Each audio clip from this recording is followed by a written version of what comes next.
الحمد لله رب العالمين والصلاة والسلام على سيد الأنبياء والمرسلين أما بعد فأعوذ بالله من الشيطان الرجيم بسم الله الرحمن الرحيم. الحمدللہ پروگرام الفرقان میں عقائد کا بیان چل رہا ہے اور عقائد کے مختلف ٹاپکس پر کلام کرتے ہوئے اب ہم احوال آخرت پر آئے تھے اور احوال آخرت میں مختلف چیزوں کا اس میں بھی بیان ہوا. قبر کے احوال بیان ہوئے، عذاب قبر پہ ہم نے گفتگو کی، پھر میدان محشر میں جمع کیے جانے اور قبر سے اٹھنے کے احوال آپ کی خدمت میں عرض کیے. اور اس کے بعد اب ہم جنت اور دوزخ کے بارے میں جو احادیث کریمہ ذکر کی گئی ہیں، قرآن پاک کی آیات کا تذکرہ کیا گیا ہے، انہیں ذکر کر رہے ہیں تاکہ ہمیں معلوم ہو کہ جنت کے بارے میں ایک مسلمان کو کس قسم کا عقیدہ رکھنا چاہیے. اس بارے میں بھی کئی حدیثیں ہم بیان کر چکے ہیں. اب جو حدیث آ رہی ہے وہ متفقون علیہ ہے، یعنی امام بخاری اور امام مسلم رضی اللہ تعالی عنہما دونوں نے اپنی اپنی صحیح میں اس کو نقل کیا ہے. یعنی امام بخاری نے صحیح بخاری میں اور امام مسلم رحمۃ اللہ علیہ نے صحیح مسلم میں. حضرت ابو ہریرہ رضی اللہ تعالی عنہ اس کے راوی ہیں. طویل حدیث ہے، میں اس کا ترجمہ آپ کی خدمت میں عرض کرتا ہوں. حدیث نمبر 5376 ہے. اور یہ میں نے آپ کو بتایا تھا کہ ہم مشکات شریف کے میں جو حدیثیں جمع کی گئی ہیں وہ آپ کی خدمت میں عرض کر رہے ہیں. مشکات وہ کتاب ہے کہ جس میں مختلف احادیث کریمہ کی کتب سے حدیثوں کو جمع کیا گیا ہے. تو چونکہ ایک موضوع کی حدیثیں اس میں ترتیب سے موجود ہیں، اس لیے ہم اسی کے حدیث نمبر آپ کی خدمت میں عرض کر رہے ہیں، لیکن حوالہ آپ کو بتاتے رہیں گے کہ یہ بخاری سے تعلق رکھتی حدیث یا مسلم سے ہے یا سیاہ ستہ کی دیگر کتب سے ہے. تو یہ حدیث پاک مسلم اور بخاری میں موجود ہے، لیکن یہاں اس حدیث پاک کا نمبر ہے 5376. حضرت ابو ہریرہ رضی اللہ تعالی عنہ کہتے ہیں کہ نبی کریم صلی اللہ علیہ وسلم نے ارشاد فرمایا کہ پہلا گروہ جو کہتے ہیں کہ نبی کریم صلی اللہ علیہ وسلم نے ارشاد فرمایا کہ پہلا گروہ جو جنت میں داخل ہوگا اس کی صورت 14ویں کے چاند کی طرح ہوگی. یعنی اتنا ان کا چہرہ روشن ہوگا کہ جیسے 14ویں رات کا چاند جب آسمان پر مکمل طور پہ آ جاتا ہے اور مطلع ابرآلود نہ ہو تو اس کی روشنی میں، جس کو ہم چاندنی کہتے ہیں، ہر چیز واضح طور پہ نظر آتی ہے. تو ایسے ہی ان لوگوں کا چہرہ جو ایک گروہ ہوگا جو نیک اعمال میں اللہ تبارک و تعالی کی رضا حاصل کرنے میں اور معرفت الہی کے حصول میں سب سے آگے ہوگا، تو ان کا چہرے 14ویں رات کے چاند کی طرح چمک رہے ہوں گے. نبی کریم صلی اللہ علیہ وسلم نے ارشاد فرمایا کہ پھر وہ لوگ جو ان کے ساتھ متصل ہوں گے، یعنی فوراً کے ساتھ ساتھ داخل ہوں گے، وہ روشنی میں آسمان کے روشن ترین ستارے کی طرح ہوں گے. ان کے دل ایک شخص کے دل کی طرح ہوں گے. ایک شخص کے دل کی طرح ہونے کا مطلب یہ ہے کہ جب انسان، جیسے بالفرض ہم دل کے اوپر توجہ کریں، اس میں خود ہماری ہی ذات کے لیے کوئی دشمنی موجود نہیں ہوگی، برا ارادہ موجود نہیں ہوگا، کوئی کینہ نہیں، کوئی بغض نہیں، کوئی تکبر. خود اپنے اوپر تو تکبر اپلائی نہیں کرتا ہے، دوسرے کو ہاں وہ حقیر سمجھتا ہے اور اپنے آپ کو سے اعلیٰ سمجھتا ہے تو تکبر متحقق ہوتا ہے. لیکن خود اپنے ہی دل میں سوچنا کہ میں اعلیٰ ہوں اور اپنی ذات سے اعلیٰ ہوں، یہ تو کبھی نہیں ہوتا. تو لہذا جیسے ایک شخص کا دل صاف ستھرا بغض کینہ تکبر سے پاک و صاف ہوتا ہے، ایسے ہی اللہ تبارک و تعالی جب لوگوں کو جنت میں داخل فرمائے گا ان سب کے دل ایک جیسے ہو جائیں گے. محبت، پیار، الفت، اتحاد، اتفاق، محبت، بھائی چارہ. آج جو شوہر اپنی بیوی کا چہرہ دیکھنا پسند نہیں کرتا اور بیوی کہتی ہے کہ مجھے تو شخص کی شکل سے نفرت ہو گئی ہے، یہ تمام دنیا تک ہے. جیسے ہی انتقال ہوگا، وصال ہوگا، اللہ تعالیٰ راضی ہوا، جنت میں داخل ہوں گے، یہ سب چیزیں بھول جائے گا انسان اور بالکل پیار سے محبت سے رہے گا. اور وہاں پر اس قسم کی کوئی چیز نہیں ہوگی کہ انسان دل میں کینہ رکھ رہا ہے، بغض رکھ رہا ہے، انتقامی کارروائی کے منصوبے بنا رہا ہے، ایسا نہیں ہوگا. تو سرکار مدینہ صلی اللہ علیہ وسلم نے فرمایا کہ ان کے دل ایک شخص کے دل کی طرح ہوں گے. ان میں نہ تو اختلاف ہوگا نہ ہی ایک دوسرے کی دشمنی ہوگی. ان میں سے ہر ایک کے لیے بڑی آنکھوں والی حوریں ہوں گی اور ان میں سے 2 بیویاں اس کو عطا کی جائیں گی. روایات مختلف ہیں، کثیر بیویوں کا بھی تذکرہ ہے، 2 خاص اس کو حوروں میں سے دی جائیں گی. سرکار فرماتے ہیں صلی اللہ علیہ وسلم کہ کمال حسن کی بنا پر ہڈیوں اور گوشت کے پیچھے سے ان کی پنڈلیوں کا گودا نظر آئے گا. یعنی وہ اتنی لطیف بدن کی ہوں گی کہ جیسے بالکل ایسا لگے گا کہ جیسے ان کے جسم کے آر پار دیکھنا پاسبل ہے. اتنی زیادہ شفاف جلد ہوگی اور شفاف گوشت ہوگا کہ انسان اس کے پار بھی دیکھ سکے گا. آپ نے ارشاد فرمایا کہ وہ لوگ صبح و شام اللہ تبارک و تعالیٰ کی پاکیزگی بیان کریں گے. تو صبح و شام سے مراد جب بھی ذکر ہوگا وہ تو صبح و شام ذکر کر رہا ہے، اس کا مطلب ہے ہمیشہ ذکر کر رہا ہے.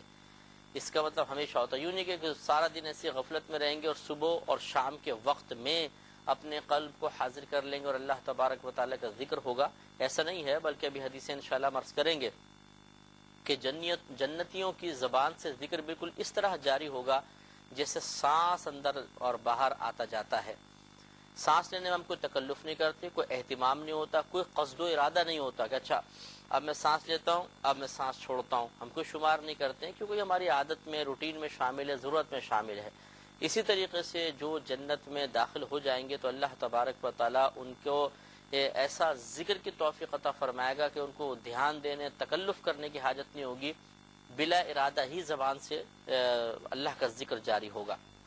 میں بہک سکوں یہ مجاؤں یہ مجال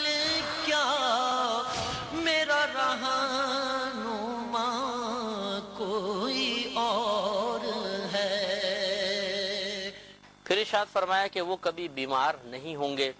پیشاب اور قضائے حاجت نہیں کریں گے، تھوکیں گے نہیں، نہ ہی ناک سے پانی وغیرہ ٹپکے گا. ان کے برتن سونے چاندی کے ہوں گے، ان کی کنگھیاں سونے کی ہوں گی اور ان کی انگیٹھیوں کا ایندھن عود لکڑی کا ہوگا، جس کو ہم اگربتی بھی کہتے ہیں، اس قسم کا ہوگا. ان کا پسینہ کستوری جیسا ہوگا. وہ سب ایک شخص کی سیرت کے حامل ہوں گے، ایک شخص کی سیرت پر ہوں گے.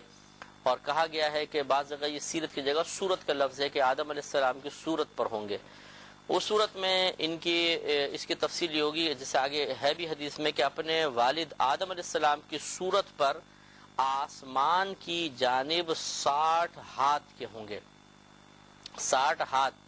یہاں سے یہاں تک، یعنی انگلی کے جو بیچ کی انگلی کا سرا ہے یہاں سے کوہنی تک، یہ ایک ہاتھ کہلاتا ہے اور تقریباً 1.5 فٹ ہوتا ہے. اب آپ اندازہ کر لیں کہ جو 60 ہاتھ کے ہوں گے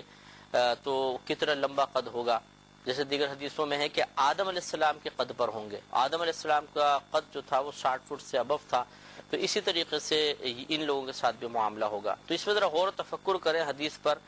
تو یہ مسلمانوں کا عقیدہ ہے کہ جب ہم جنت میں چلے جائیں گے تو وہاں کوئی گندگی نہیں ہوگی. لہذا سرکار مدینہ صلی اللہ علیہ وسلم نے واضح فرمایا نہ پیشاب آئے گا، نہ قضاء حاجت ہوگی، قضاء حاجت کے لیے جائیں گے نہ تھوکیں گے، نہ کوئی بلڈ وغیرہ بدن سے باہر نکلے گا، نہ ناک وغیرہ سے نزلہ ہو جاتا ہے ناک وغیرہ بھی نہیں ٹپکے گی.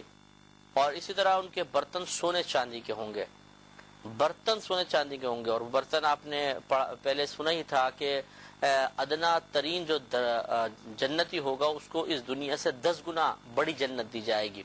تو یقینی سی بات ہے اس میں کتنے برتن ہوں گے اور کس قدر کثیر تعداد میں ہوں گے. جیسے ایک روایت میں ہے کہ ایک جنتی اپنے دوستوں کی دعوت کرے گا تو 80,000 قسم کے کھانے کھلائے گا. 80,000 قسم کے کھانے یعنی سامنے رکھ دیے جائیں گے اور وہ کہے گا کھاؤ. اب 80,000 قسم کے کھانوں کے لیے کس قدر برتن درکار ہوں گے. اور وہ سب کے سب برتن نبی کریم صلی اللہ علیہ وسلم نے فرمایا کہ سونے اور چاندی کے ہوں گے. اس کے بعد جیسے ارشاد فرمایا کہ ان کی کنگھیاں سونے کی ہوں گی. ہم تو یہاں پلاسٹک کی یوز کرتے ہیں، لکڑی کی یوز کرتے ہیں یا ہاتھی دانت کی، لیکن وہاں پر سونے کی کنگھیاں دی جائیں گی. اور ان کی انگیٹھیوں کا ایندھن عود کا ہوگا. تو وہاں انگیٹھی کوئی ایسا نہیں ہے کہ کوئی کڑھائی وغیرہ پکانے کے لیے جلائی جائے گی، بلکہ اس میں عود کی لکڑی ڈال کر دھونی دی جائے گی، خوشبو پھیلائی جائے گی اور اس کا دھواں کسی قسم کا نقصان کا باعث نہیں ہوگا. ان کا پسینہ کستوری جیسا ہوگا. کستوری ایک آپ نے اگر خوشبو استعمال کی ہو، ٹھوس ہوتی ہے، لگائیں تو بہت ہی پیاری خوشبو نکلتی ہے. تو اس طرح ان کو پسینہ آئے گا کہ اس میں کوئی اسمیل نہیں ہوگی، کوئی ناگواری کی وجہ سے اپنی ناک نہیں بند کرے گا، اس کے پاس سے اٹھنا پسند نہیں کرے گا، بلکہ ہر ایک خوشبودار ہوگا اور اس کے بدن سے کستوری کی خوشبو آ رہی ہوگی. اسی طرح حضرت یہ امام مسلم رحمۃ اللہ علیہ کی روایت ہے، حدیث نمبر 5377 ہے، اور حضرت جابر رضی اللہ تعالی عنہ اس کے راوی ہیں۔ یہ کہتے ہیں کہ نبی کریم صلی اللہ علیہ وسلم نے ارشاد فرمایا کہ جنتی جنت میں کھائیں گے پیئیں گے، لیکن نہ تھوکیں گے، نہ پیشاب وغیرہ کریں گے، اور نہ ہی قضائے حاجت کے لیے جائیں گے، اور تھوکیں گے بھی نہیں۔ صحابہ کرام علیہ رضوان نے عرض کیا رسول اللہ صلی اللہ علیہ وسلم تو پھر کھانے کا معاملہ کیا ہوگا؟ کیونکہ ہمارے ہاں کھانے کے اگر فالتو جو چیزیں بچ جاتی ہیں تو قضاء حاجت کے لیے انسان جاتا ہے تاکہ جسم ہلکا ہو، فراغت حاصل ہو، تو جب وہاں کھانا بھی کھائیں گے اور کثیر کھانا کھائیں گے تو صحابہ کرام نے تعجب سے پوچھا کہ تو پھر اس جو فالتو کھانا جسم میں رہ جائے گا اس کا مصرف کیا ہوگا؟ تو نبی کریم صلی اللہ علیہ وسلم نے ارشاد فرمایا کہ ڈکار ہوگی اور کستوری کی طرح پسینہ، یعنی خود بخود ہی کھانا ہضم ہوگا، اور ایک ڈکار آئے گی اس کے ذریعے کھانا ہضم ہو جائے گا، اور ان کے پسینے میں سے کستوری کی طرح خوشبو آ رہی ہوگی۔ انہیں تسبیح اور حمد القاء کی جائے گی جیسے کہ تمہیں سانس لینے کی توفیق دی جاتی ہے۔ تو اس میں مزید وضاحت ہو گئی کہ اللہ تبارک و تعالیٰ ان کو تسبیحات القاء فرمائے گا، یعنی دل میں خیال ڈالے گا یہ تسبیح کرو، اس طرح اللہ تعالیٰ کی حمد بیان کرو، تو وہ اسی میں رات دن لگے رہیں گے، اور اس طرح بالکل ہو جائے گا جیسے سانس انسان لیتا ہے بلا تکلف، سانس اندر باہر جاتا ہے، ایسی ان کی زبان پر ذکر جاری ہوگا۔ ایک اور مسلم کی ہی روایت ہے، حضرت ابو ہریرہ رضی اللہ تعالی عنہ اس کے راوی ہیں کہ نبی کریم صلی اللہ علیہ وسلم نے ارشاد فرمایا کہ جو شخص جنت میں داخل ہوگا وہ نعمت اور راحت پائے گا، اور محنت و مشقت نہیں اٹھائے گا، کوئی محنت نہیں ہے، کوئی مشقت نہیں ہے، وہاں پہ ہر چیز بالکل آسان ہے۔ اس کے کپڑے کبھی پرانے نہیں ہوں گے اور نہ اس کی جوانی زائل ہوگی، یعنی ہمیشہ ہمیشہ جوان رہیں گے، اور ایک ہی لباس ہوگا اور وہ کبھی بوسیدہ ہوگا ہی نہیں۔ ایک ہی لباس میں انسان ہزاروں سال وہاں گزار سکے گا، اب کتنا عمر ہے تو اللہ ہی بہتر جانتا ہے، ویسے جنت کے اندر ہمیشہ ہمیشہ رہیں گے، یہ قرآن و حدیث کا مضمون ہے۔ لیکن آگے کیا معاملات ہوتے ہیں، کیا سب کے ساتھ ایسا ہوگا، یا اللہ تبارک و تعالیٰ نے کسی اور مقام پہ بھیجنا بھی پسند فرمائے گا، واللہ عالم بالصواب۔ لیکن حدیث اور قرآن یہی کہتے ہیں کہ جو جنت میں داخل ہوگا وہ دائمی طور پر اس میں رہے گا۔ میں بہک سکوں کیا میرا رہنما کوئی اور ہے۔ دائمی طور پہ رہنے کا تقاضا یہ ہے کہ کپڑے بدلنے چاہیے، لیکن کپڑے بدلنے کا سبب یہ ہوتا ہے کہ انسان کے جسم نہاتا ہے، جسم میں بدبو ہو گئی، یا وہ پہلے والا کپڑا بوسیدہ ہو گیا، دوسرا کپڑا یوز کیا اور وہاں یہ کچھ بھی نہیں ہے، تو ایسا نہیں ہے، لیکن کہ وہاں پہ ایک ہی لباس پہنا تو پھر ہزاروں سال تک ایک ہی لباس چلے گا، بلکہ اپنے حفظ نفس کے لیے، اپنے مزے کے لیے وہاں جنتیوں کی آزادی ہوگی۔ اگر وہ چاہیں گے تو نیا لباس روزانہ چاہے بدلیں، 1000 لباس بدلیں، ان کو اللہ تبارک و تعالی اختیار دے گا۔ لیکن یہ سمجھانا مقصود ہے کہ وہاں کی نعمتوں میں چونکہ فنا نہیں ہے، لہذا جو لباس اس کے بدن پر جنتی کے ہوگا جب وہ جنت میں چلا جائے گا تو اس پر کبھی فنا طاری نہیں ہوگی، وہ لباس ہمیشہ باقی رہے گا۔ اور دوسری بہت بڑی خوشخبری کہ ان کی جوانی زائل نہیں ہوگی۔ اس کا مطلب یہ ہوا کہ سب جوان حالت میں جائیں گے، تبھی تو وہ کہا کہ جوانی زائل نہیں ہوگی، اور وہ کتنی عمر ہوگی وہ انشاءاللہ بھی حدیثیں آگے آ رہی ہیں، اس میں آپ کی خدمت میں عرض کریں گے کہ جنتی جنت میں جانے کے بعد ایک خاص عمر میں جائیں گے، اور اس کے بعد کبھی بھی ان سے وہ جوانی نہیں چھینی جائے گی۔ یہ بھی مسلم کی روایت ہے، حضرت ابو سعید خدری اور حضرت ابو ہریرہ رضی اللہ تعالی عنہما اس کے راوی ہیں، حدیث نمبر 5389 ہے۔ حضرت ابو سعید خدری اور حضرت ابو ہریرہ رضی اللہ تعالی عنہما سے روایت ہے کہ نبی کریم صلی اللہ علیہ وسلم نے ارشاد فرمایا کہ اعلان کرنے والا جنتیوں کے لیے ایک اعلان کرے گا، یعنی اللہ تبارک و تعالی جس فرشتے کو حکم دے گا وہ اعلان کرے گا بلند آواز سے۔ وہ اعلان کیا ہوگا کہ اللہ وہ کہے گا کہ تمہارے لیے یہ ہے کہ تم تندرست رہو اور کبھی بیمار نہ پڑو، اور تمہارے لیے یہ ہے کہ جوان رہو اور کبھی بوڑھے نہ ہو، اور تمہارے لیے یہ ہے کہ تم راحت پاؤ اور کبھی مصیبت کا منہ نہ دیکھو۔ تو آپ خود سوچئے کہ ایک تو ایک انسان اعلیٰ مقام پر مثلا شفٹ ہو گیا، اس کو ایک مکان بہت اچھی جگہ مل گیا، سستا ملا، اچھا مکان مل گیا، اور اس کے بعد بالفاضل اسے پتہ چلے کہ میرے پڑوس میں ایم پی ایز رہتے ہیں، ایم این ایز ہیں، پرائم منسٹر کا گھر ہے مثال کے طور پر، تو وہ تو اپنی قسمت پر رش کرے گا. تو بعض اوقات ایک انعام مل جانے کے بعد دیگر انعامات کی وجہ سے بھی انسان حفظ نفس اور لذت حاصل کرتا ہے. اگر کوئی بالفرض جنت میں داخل ہو گیا اور وہ جس طرح انہوں نے فرمایا نبی کریم صلی اللہ علیہ وسلم نے کہ جوان رہے گا کبھی بوڑھا نہیں ہوگا، تو یہ بہت بڑا انعام ہے کہ اعلان جنت میں داخل ہونا ہی بہت بڑا انعام تھا، لیکن اس کے باوجود پھر فرشتے کی طرف سے اعلان کہ تم ہمیشہ جوان رہو گے، بوڑھے نہیں ہوگے، تندرست رہو گے، کبھی بیمار نہیں پڑو گے، تم اس میں ہمیشہ رہو گے، کوئی مشقت کا منہ نہیں دیکھو گے. تو اس وقت اور ان کی خوشی بڑھ جائے گی. تو لہٰذا اس جنت میں جانے کے لیے واقعی عمل کرنے چاہیے، اور اللہ تبارک و تعالیٰ سے دعا ہے کہ اللہ تعالیٰ ہمیں بلا حساب و کتاب داخل جنت فرمائے. یہ بھی متفق علیہ حدیث ہے. حضرت ابو سعید خدری رضی اللہ تعالی عنہ اس کے راوی ہیں. اور جنتیوں کے درجات پر تھوڑا سا کلام ہے. حدیث نمبر 5380 ہے. یہ کہتے ہیں کہ نبی کریم صلی اللہ علیہ وسلم نے ارشاد فرمایا کہ جنتی اپنے اوپر والی منزل والوں کو اس طرح دیکھیں گے جس طرح روشن ستارے کو دیکھتے ہیں. جیسے ہم زمین پہ کھڑے ہو کے آسمان پہ ستاروں کو تلاش کرتے ہیں اور چھوٹے چھوٹے ستارے نظر آتے ہیں، اتنا فاصلہ ہے جنت کے درجوں کے درمیان کہ ادنا درجے کا جنتی اپنے سے اوپر والے جنتی کو بالکل ایسا دیکھ رہا ہوگا جیسے ایک روشن ستارہ جو آسمان کے مشرقی یا مغربی کنارے پر باقی ہو. یہ اختلاف ان کے مراتب کے فرق کی بنا پر ہوگا. مرتبے مختلف ہوں گے، اس لیے ان کو کوئی نیچے ہوگا کوئی اوپر ہوگا. صحابہ کرام نے عرض کیا رسول اللہ صلی اللہ علیہ وسلم کیا یہ انبیاء کرام کے محلات ہوں گے جن تک دوسرے لوگ نہیں پہنچیں گے؟ یعنی وہ تعجب ہوا کہ اتنا اوپر جو ستاروں کی مانند نظر آئیں گے تو انبیاء علیہ السلام ہی ہو گئے، اور وہاں پر ہم لوگ تو جا نہیں سکتے عام آدمی. تو سوال کر ڈالا. نبی کریم صلی اللہ علیہ وسلم نے ارشاد فرمایا کہ کیوں نہیں، یعنی عام لوگ بھی جا سکتے ہیں. قسم ذات اقدس کی جس کے قبضے قدرت میں محمد مصطفیٰ صلی اللہ علیہ وسلم کی جان ہے کہ وہ مرد پہنچیں گے جو اللہ تعالیٰ پر ایمان لائے اور انہوں نے رسولوں کی تصدیق کی. تو صرف اتنا بھی اگر کوئی کر لے گا کہ نبیوں پر ایمان لایا اور اس نے ان کی تصدیق کی اور باقی جو عقائد باطلہ تھے ان کی تردید کرتا رہا، تو یہ بھی نجات کے لیے کافی ہے اور اس شخص کو بڑے درجات ملیں گے. تو جنت کے جو نبی کریم صلی اللہ علیہ وسلم نے درجات بیان فرمائے وہ ایسا نہیں ہے کہ صرف انبیاء علیہ السلام، صحابہ کرام، اولیاء کرام کے لیے ہوں، بلکہ عام لوگوں کو بھی اللہ تعالیٰ چاہے گا تو یہ انعامات عطا فرمائے گا. ایک مزید طویل حدیث ہے جس میں حضرت ابو سعید خدری رضی اللہ تعالیٰ عنہ اس کے راوی ہیں. متفق علیہ ہی حدیث پاک ہے. 5382 حدیث کا نمبر ہے. یہ کہتے ہیں کہ نبی کریم صلی اللہ علیہ وسلم نے ارشاد فرمایا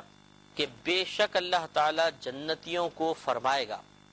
اے اہل جنت. تو جنتی عرض کریں گے یا رب کریم ہم تیری بارگاہ میں حاضر ہیں اور تیرے دین کی بار بار خدمت کرتے ہیں، ہر بھلائی تیرے پاس ہے. یعنی وہ حمد بھی بیان کریں گے، اعتراف نعمت بھی کریں گے. تو اللہ تعالیٰ فرمائے گا کیا تم راضی ہو؟ تو وہ عرض کریں گے رب ہمیں کیا ہوا کہ ہم راضی نہ ہوں گے، حالانکہ تو نے تو سب کچھ ہمیں دیا ہے. تو اس پر پھر اللہ تبارک و تعالیٰ مزید کلام کرے گا جو انشاءاللہ ہم نیکسٹ پروگرام میں آپ کی خدمت میں تفصیل سے عرض کریں گے. وآخر دعوانا ان الحمدللہ رب العالمین.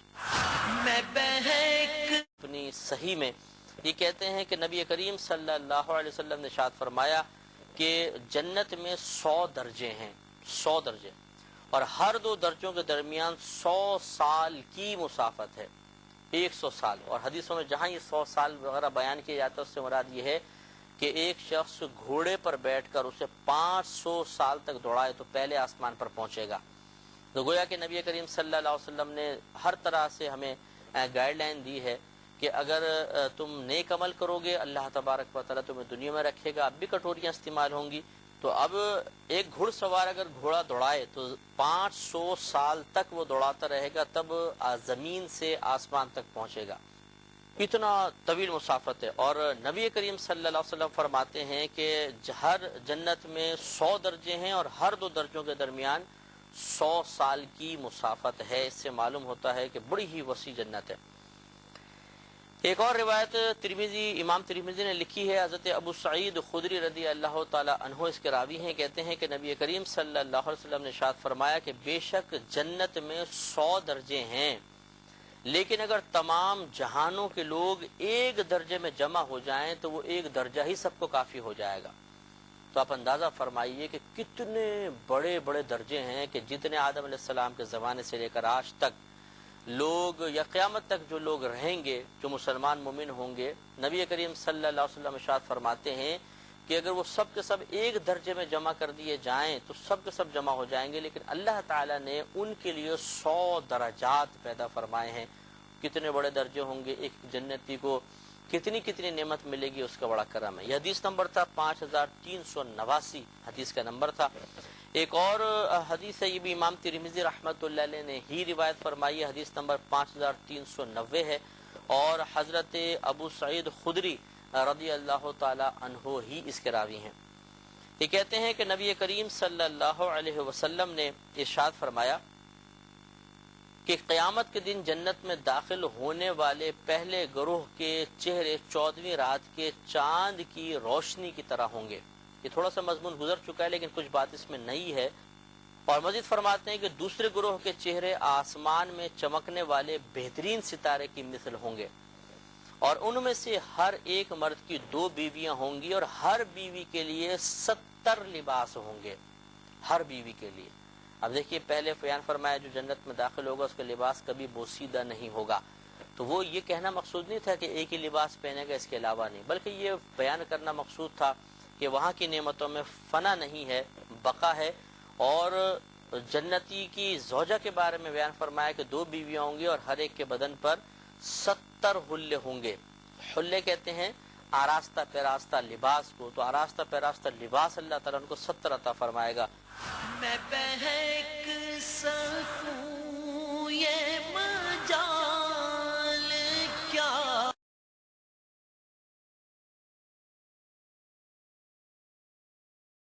کوئی اور ہے۔ اور ارشاد فرمایا کہ ان کی پنڈلی کا گودا پنڈلی کے پیچھے سے دیکھا جا سکتا ہے، یعنی بڑی لطیف اور خوبصورت ان کے پیر ہوں گے، اور اگر ایک طرف سے دیکھیں تو ہڈیوں کا گودا تک انسان کو نظر آ جائے، اتنی شفاف ان کے پیر ہوں گے۔ ایک مزید روایت ہے، امام ترمذی رحمۃ اللہ علیہ نے ذکر کی، حضرت سعد بن ابی وقاص رضی اللہ تعالی عنہ اس کے راوی کہتے ہیں کہ نبی کریم صلی اللہ علیہ وسلم نے ارشاد فرمایا کہ اگر جنتی چیز کی اتنی مقدار ظاہر کر دی جائے جسے ناخن اٹھا لے، جنتی چیز کوئی بھی ہو، لیکن سرکار فرماتے ہیں جتنے ناخن کے اوپر وہ آ جائے، اتنی چھوٹی چیز بھی اگر آپ دیکھیں، سرکار فرماتے ہیں اگر وہ ظاہر ہو جائے دنیا میں تو اس کی وجہ سے زمین و آسمان کے اطراف روشن ہو جائیں۔ تو دیکھیے کیا مضمون نبی کریم صلی اللہ علیہ وسلم نے بیان فرمایا کہ جنت کی کوئی بھی شے اتنی لے لیں کہ جتنے آپ کے ناخن پر آرام سے آ سکے، اور اس کو پھر ظاہر کر دیں دنیا میں تو زمین، مشرق اور مغرب سب کے سب روشن ہو جائیں۔ اور پھر فرمایا اگر جنتی مرد اور اس کے ہاتھوں کے کنگن ظاہر ہو جائیں تو اس کی روشنی سورج کی روشنی کو اس طرح ناپید کر دے گی جس طرح سورج ستاروں کی روشنی کو ناپید کر دیتا ہے۔ تو سورج جب نکلتا ہے تو ستارے چھپ جاتے ہیں، غالب آ جاتا ہے۔ اسی طرح سرکار فرماتے ہیں جنتی مرد اور اس کے ہاتھوں کے کنگن اگر ظاہر ہو جائیں تو سورج اپنی روشنی چھپا لے گا شرما کر، اتنا یعنی روشن اس کا ہاتھ ہے۔ اور یہاں کنگن سے ظاہر ہوا کہ جنتیوں کو زیور پہنایا جائے گا۔ ادھر زیور کی تخصیص صرف عورت کے ساتھ نہیں ہوگی بلکہ مرد بھی کنگن پہنے ہوئے ہوں گے، خوبصورتی ہوگی اس میں، اللہ تبارک و تعالیٰ نے ایسی پاکیزگی رکھی ہوگی کہ اس کو دیکھ کے نسوانیت کا تصور نہیں آئے گا، مردانگی ہی کا ہی تصور آئے گا، لیکن اللہ تبارک و تعالیٰ نے ان کو اجازت دے گا کہ وہ اپنے ہاتھ میں کنگن پہنیں گے۔ تو یہ اشارہ کر دیا اس طرف کہ جنت کی نعمتوں کو دنیا کی نعمتوں پہ قیاس نہیں کر سکتے ہیں، وہاں کی نعمتیں بہت اعلیٰ ہیں، بہت ارفع ہیں، اور دنیا کی کوئی چیز ان کے مد مقابل نہیں آ سکتی ہے۔ حضرت ابو ہریرہ رضی اللہ تعالی عنہ سے روایت ہے، ترمذی اور دارمی نے اس کو نقل کیا ہے، حدیث نمبر 5394 ہے۔ یہ کہتے ہیں کہ نبی کریم صلی اللہ علیہ وسلم نے ارشاد فرمایا کہ جنتیوں کے جسم بالوں سے پاک ہوں گے، اور چہرے داڑھی کے بغیر ہوں گے، اور آنکھیں سرمگی ہوں گی، یعنی داڑھی وغیرہ کوئی نہیں ہوگی چہرے پر، بال بھی نہیں ہوں گے۔ بال سے پاک سے مراد یہ ہے کہ ایسا نہیں کہ ٹوٹل بدن کے بال ہٹ جائیں گے، اگر سر کے بال ہٹا دیں گنجا آدمی لگے، بھووں کے بال ہٹا دیں تو عجیب و غریب چہرہ لگے گا، تو یہ نہیں ہے کہ ہر قسم کے بال ہٹا دیں گے، یعنی جسم صاف ستھرا ہوگا. جیسے ہاتھوں کے بال ہیں، یہ ہٹا دیے جائیں تو چکنی کھال نکل آئے گی، صاف ستھری کھال ہوگی. اس طرح یعنی جو جس کی وجہ سے بدنمائی ظاہر نہ ہو اور اس کو ہٹانے سے بلکہ چہرہ وغیرہ بدنما ہو جائے، وہ بال تو باقی رہیں گے، باقی تمام اضافی بال ختم کر دیے جائیں گے. اور چہرے داڑھی کے بغیر ہوں گے. تو دیکھیے دنیا میں اگر کوئی داڑھی رکھ لیتا ہے اور داڑھی رکھنا واجب ہے یا بعض علماء کے نزدیک سنت مؤکدہ ہے، لیکن کم از کم نتیجہ دونوں کے نزدیک یہ ہے کہ اگر اس کے ترک کی عادت بنا لی جائے تو انسان گناہگار ہوگا. تو یہ کہتے ہیں نبی کریم صلی اللہ علیہ وسلم ارشاد فرمایا کہ چہرے داڑھی کے بغیر ہوں گے. گویا کہ یقیناً وہ صورت ایک بہتر صورت ہوگی. داڑھی بھی اللہ کے نبی کی سنت ہے اور اللہ تبارک و تعالیٰ نے اپنے حبیب کریم صلی اللہ علیہ وسلم کے ذریعے اس کے حکم میں سختی بھی فرمائی ہے. لیکن بغیر داڑھی والا یہاں نظر شریعت میں معیوب اور معتوب ہے، لیکن جب وہ جنت میں داخل ہو جائے گا تو خود اللہ تعالیٰ کی طرف سے اسے داڑھی نہیں دی جائے گی اور صاف بالکل چہرہ ہوگا. اور ان کی آنکھیں قدرتی طور پہ سرمگی ہوں گی، یعنی سرما لگی ہوئی ہوں گی. ان کی جوانی کبھی زائل نہیں ہوگی اور ان کے کپڑے کبھی بھی پرانے نہیں ہوں گے. اس پر کلام ہو چکا. حضرت معاذ بن جبل رضی اللہ تعالیٰ عنہ اگلی حدیث کے راوی ہیں، حدیث نمبر 5395، اور ترمذی امام ترمذی نے اس کو نقل کیا. یہ کہتے ہیں کہ نبی کریم صلی اللہ علیہ وسلم نے ارشاد فرمایا کہ جنتی جنت میں اس حال میں داخل ہوں گے کہ ان کے جسم بالوں سے خالی، چہرے داڑھی کے بغیر اور آنکھیں قدرتی طور پہ سرمگی ہوں گی، اور ان کی عمر 30 یا 33 سال کی ہوگی. دیکھیں یا وہاں پر کہتے ہیں کہ جب ہمیں شک و شبہات ہوتے ہیں، وہ آیا یا وہ آیا، ہمیں یقین نہیں ہوتا. تو نبی کریم صلی اللہ علیہ وسلم جو کچھ آخرت کے احوال کے بارے میں بتاتے ہیں وہ اپنے پاس سے تو ہے نہیں کہ اس میں بھی کہا جائے، شاید کہا جائے، بلکہ اللہ کے بتانے سے کہتے ہیں. تو لہٰذا معلوم ہوا کہ یہ کلام اصل میں نبی کریم صلی اللہ علیہ وسلم کا نہیں ہے، بلکہ راوی کو شک ہوا، روایت کرنے والے کو، کہ 30 فرمایا تھا یا 33 فرمایا تھا. تو یہ اکثر محدثین کی عادت ہے حدیث روایت کرنے والے کی کہ وہ پھر دونوں ہی لفظ کوڈ کر دیتے ہیں کہ یا تو یہ فرمایا تھا یا یہ فرمایا تھا، ایک کی تعین نہیں کرتے. اس لیے کہ ہو سکتا ہے ہم اس کی تعین کریں اور یہ فرمایا ہو، اس کی تعین کر دیں یہ فرمایا ہو، تو غلط ہو جائے گا. اس لیے اس کے بارے میں بھی یہی کہیں گے کہ یہ راوی کو شبہ ہوا کہ عمریں 30 سال کی ہوں گی یا 33 سال کی ہوں گی. انشاءاللہ اس پہ مزید کلام نیکسٹ پروگرام میں کریں گے. وآخر دعوانا ان الحمدللہ رب العالمین. میں بہک سکوں یہ مجال کیا میرا رہنما کوئی اور ہے. الحمدللہ رب العالمین والصلاة والسلام علی سید الانبیاء والمرسلین. اما بعد فاعوذ باللہ من الشیطان الرجیم. بسم اللہ الرحمن الرحیم.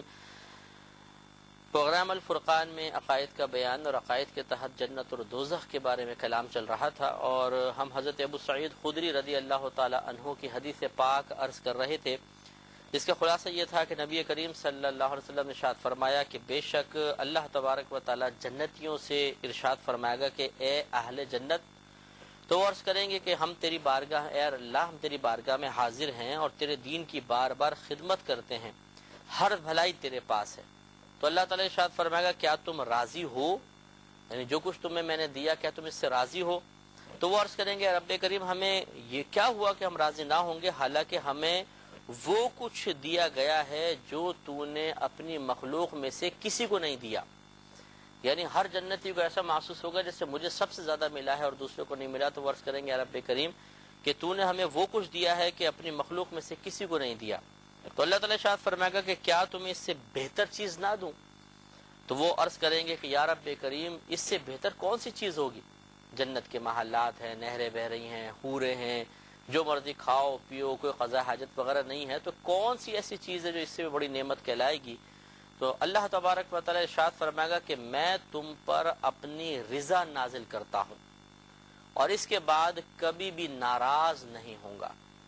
یہ بہت بڑا انعام ہے کہ اللہ تبارک و تعالیٰ کی طرف سے خود رضا کا اعلان ہو جائے کہ اللہ تم سے راضی ہو گیا اور کبھی ناراض نہیں ہوگا. تو یہ بہت بڑی بات ہے. آپ غور فرمائیں کہ ہر انعام ایک طرف اور یہ ایک بشارت اللہ تبارک و تعالیٰ کی طرف سے دی گئی خوشخبری ایک طرف، بہت بڑا انعام ہے. تو اللہ تبارک و تعالیٰ ان سے فرمائے گا کہ میں تمہیں اس سے بہتر چیز بتاتا ہوں، وہ میری رضا ہے، جو دائمی طور پر تمہارے ساتھ رہے گی۔ اس سے معلوم ہوا کہ انسان اچھے نیک عمل کر لے، ایک دفعہ جنت میں داخل ہو گیا، بس پھر بیڑا پار۔ مسلم کی روایت ہے، حدیث نمبر 5382 ہے، حضرت ابو ہریرہ رضی اللہ تعالی عنہ اس کے راوی ہیں، کہتے ہیں کہ نبی کریم صلی اللہ علیہ وسلم نے ارشاد فرمایا کہ تم میں سے ایک کی جنت میں کم از کم جگہ یہ ہے کہ اللہ تعالیٰ اس سے فرمائے گا کہ تو آرزو کر۔ اب وہ جگہ کی وسعت بتانے کے لیے سرکار نے تمہید باندھی اور فرمایا کہ اللہ تعالیٰ اس سے کہے گا تم مانگو، آرزو کرو، کیا خواہش ہے تمہاری۔ وہ شخص آرزو کرے گا، پھر آرزو کرے گا، اللہ تعالیٰ فرمائے گا، یعنی بار بار آرزو کرتا رہے، اللہ تعالیٰ یہ بھی دے دے، یہ بھی دے دے، کاش یہ بھی ہوتا، یہ بھی ہوتا، سب دیا جاتا رہے گا۔ پھر اللہ تعالیٰ فرمائے گا کہ تو نے آرزو کر لی۔ وہ بندہ عرض کرے گا کہ ہاں یا رب کریم بس میں کر چکا، تو اللہ تعالیٰ فرمائے گا کہ تیرے لیے وہ کچھ ہے جس کی تو نے آرزو کی اور اس کی مثل اور تیرے ساتھ ہے، یعنی جتنا تم نے مانگا وہ سب تمہیں ملے گا، اور اس کے علاوہ ہم نے وہ چیزیں تیار کر رکھی ہیں، نہ کسی آنکھ نے دیکھا، نہ کسی کان نے سنا، نہ کسی کے دل پر کھٹکا گزرا، وہ سب بھی تمہیں عطا کیا جائے گا۔ تو اس سے معلوم آپ خود سوچئے کہ ایک انسان کی کتنی علمی وسعت ہوتی ہے، چیزوں کے اعتبار یہ بھی ہو، یہ بھی ہو، یہ بھی ہو، یہ بھی ہو، لیکن ایک وقت آئے گا کہ اس کا علم بھی ختم ہو جائے گا، اس لیے کہ علم الہی کی تو کوئی انتہا نہیں، اور اللہ کے علم پر ہر ایک کو اطلاع حاصل نہیں ہے کہ وہ کیا ارادہ رکھتا ہے اور کتنی نعمت عطا فرمائے گا، کس انداز سے عطا فرمائے گا، لیکن انبیاء علیہ السلام تو جانتے ہیں۔ تو نبی کریم صلی اللہ علیہ وسلم نے ارشاد فرمایا کہ اللہ تعالیٰ یہ فرمائے گا کہ جو کچھ تم نے مانگا وہ بھی سب ملے گا، اس کے علاوہ اور اس کی مثل ملے گا۔ تو معلوم یہ ہوا کہ جنت بہت بڑی ہے، اس کے درجات بہت زیادہ ہیں، جو کچھ انسان تمنا کرتا رہے گا اس کو ملتا رہے گا۔ لیکن یہ پہلے بھی وضاحت ہوئی ہے کہ تمنا جائز کام کی ہی ہوگی، وہاں پر ناجائز کا کوئی تصور نہیں ہوگا۔ یہ روایت نہیں، حضرت امام مسلم نے ہی اس کو روایت کیا ہے، اور حضرت عتبہ بن غزوان رحمت اللہ رضی اللہ تعالیٰ عنہ اس کے راوی ہیں، کہتے ہیں کہ ہمیں بیان کیا گیا کہ جہنم کے کنارے سے ایک پتھر پھینکا جائے گا تو وہ 70 سال تک نیچے گرتا رہے گا لیکن اس کے تہ میں نہیں پہنچے گا، اتنی گہری جہنم ہے۔ اللہ کی قسم دوزخ بھر دی جائے گی۔ نبی کریم صلی اللہ علیہ وسلم نے بقسم فرمایا کہ واللہ دوزخ کو بھر دیا جائے گا، مجرموں سے، منافقین سے، مشرکین سے بھر دیا جائے گا۔ اور حضرت عتبہ فرماتے ہیں کہ ہمیں بیان کیا گیا کہ جنت کے 2 کواڑوں کے درمیان، اسے پرانے اردو میں کواڑ کہتے ہیں، چوکھٹ جو دروازے کی ہوتی ہے، ایک اس طرف چوکھٹ ایک اس طرف چوکھٹ، ان 2 چوکھٹوں کے درمیان 40 سال کی مسافت ہے، یعنی ایک چوکھٹ سے دوسرے چوکھٹ تک چلیں تو 40 سال تک چلنا پڑے گا۔ لیکن نبی کریم صلی اللہ علیہ وسلم فرماتے ہیں کہ اس پر ایک دن ایسا آئے گا کہ وہ ہجوم کی وجہ سے بھری ہوئی ہوگی، یعنی اتنا کثیر ہجوم، ایک جمع غفیر ہوگا جو جنت میں داخل ہو رہا ہوگا، تو اس کے دروازے جو ہیں وہ انسانی سروں سے بھر جائیں گے، اتنے کثیر لوگ ہوں گے،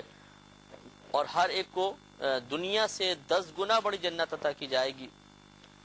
تو آپ غور فرما لیں کہ اللہ تعالیٰ کی اتنی عظیم قدرت اور عظیم علم والا ہے کہ اتنے بڑے بڑے مقامات کو ابھی تک ہم سے پوشیدہ رکھا گیا ہے اور ہم اس کو تلاش نہیں کر سکتے، وہ اللہ تعالیٰ کی مشیت ہے، مرضی ہے، اور اس میں تمام نعمتیں اللہ نے پیدا فرمائی ہیں۔ تو خود سوچئے کس قدر عظیم نعمتیں ہیں، اور اللہ تبارک و تعالیٰ اپنے مہربان بندوں پر، اپنے نیک بندوں پر کس قدر رحم فرمانے والا ہے۔ اس لیے ہمیں چاہیے کہ اللہ کو راضی کرنے کی کوشش کریں، تھوڑا سا بھی عمل کریں گے، اللہ تعالیٰ راضی ہو گیا تو انشاءاللہ دخول جنت کا سبب بنے گا۔ میں بہک سکوں یہ مال کیا، میرا رہنما کوئی اور ہے۔ امام احمد نے، ترمذی نے اور دارمی نے اس روایت کو لکھا ہے، حضرت ابو ہریرہ رضی اللہ تعالی عنہ اس کے راوی ہیں، اور یہاں عرض کی یا رسول اللہ صلی اللہ علیہ وسلم مخلوق کو کس چیز سے پیدا کیا گیا ہے؟ تو آپ نے ارشاد فرمایا کہ پانی سے۔ یاد رکھیں کہ ہر چیز کی اصل جو ہے وہ پانی ہے، ہم ان جانداروں کی بات کر رہے ہیں کہ پانی سے انسان کو پیدا کیا جاتا ہے، اور یہ آپ سمجھ جائیں کہ وہ کس طریقے سے، کون سے پانی کا تذکرہ ہے۔ ہم نے عرض کیا کہ جنت کی عمارت کس چیز سے بنائی گئی ہے؟ ابھی تجسس سے صحابہ کرام کو کہ معلوم کرتے ہیں کہ جنت کیسی ہے، دوزخ کیسی ہے۔ نبی کریم صلی اللہ علیہ وسلم نے ارشاد فرمایا کہ اس کی ایک اینٹ سونے کی اور ایک چاندی کی ہے، اس کا گارا خالص اور تیز خوشبو والی کستوری سے ہے، یعنی جسے کستوری کو بکھیر دیا جائے ایسی خوشبو آئے گی اس میں سے۔ اس کے سنگریزے یعنی کنکر جو ڈلیں گے وہ یاقوت اور مروارید کے ہوں گے، اور اس کی مٹی زعفران کی طرح زرد اور خوشبودار ہوگی۔ جو شخص اس میں داخل ہوگا وہ تمام نعمتیں حاصل کرے گا اور مشقت کبھی نہیں دیکھے گا، بالکل ہر قسم کی محنت سے آزاد ہمیشہ رہے گا، اور اسے کبھی موت نہیں آئے گی۔ جنتیوں کے کپڑے کبھی بوسیدہ نہیں ہوں گے اور ان کی جوانی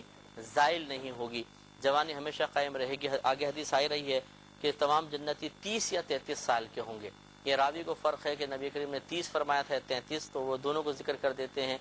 کہ 30 سے 33 سال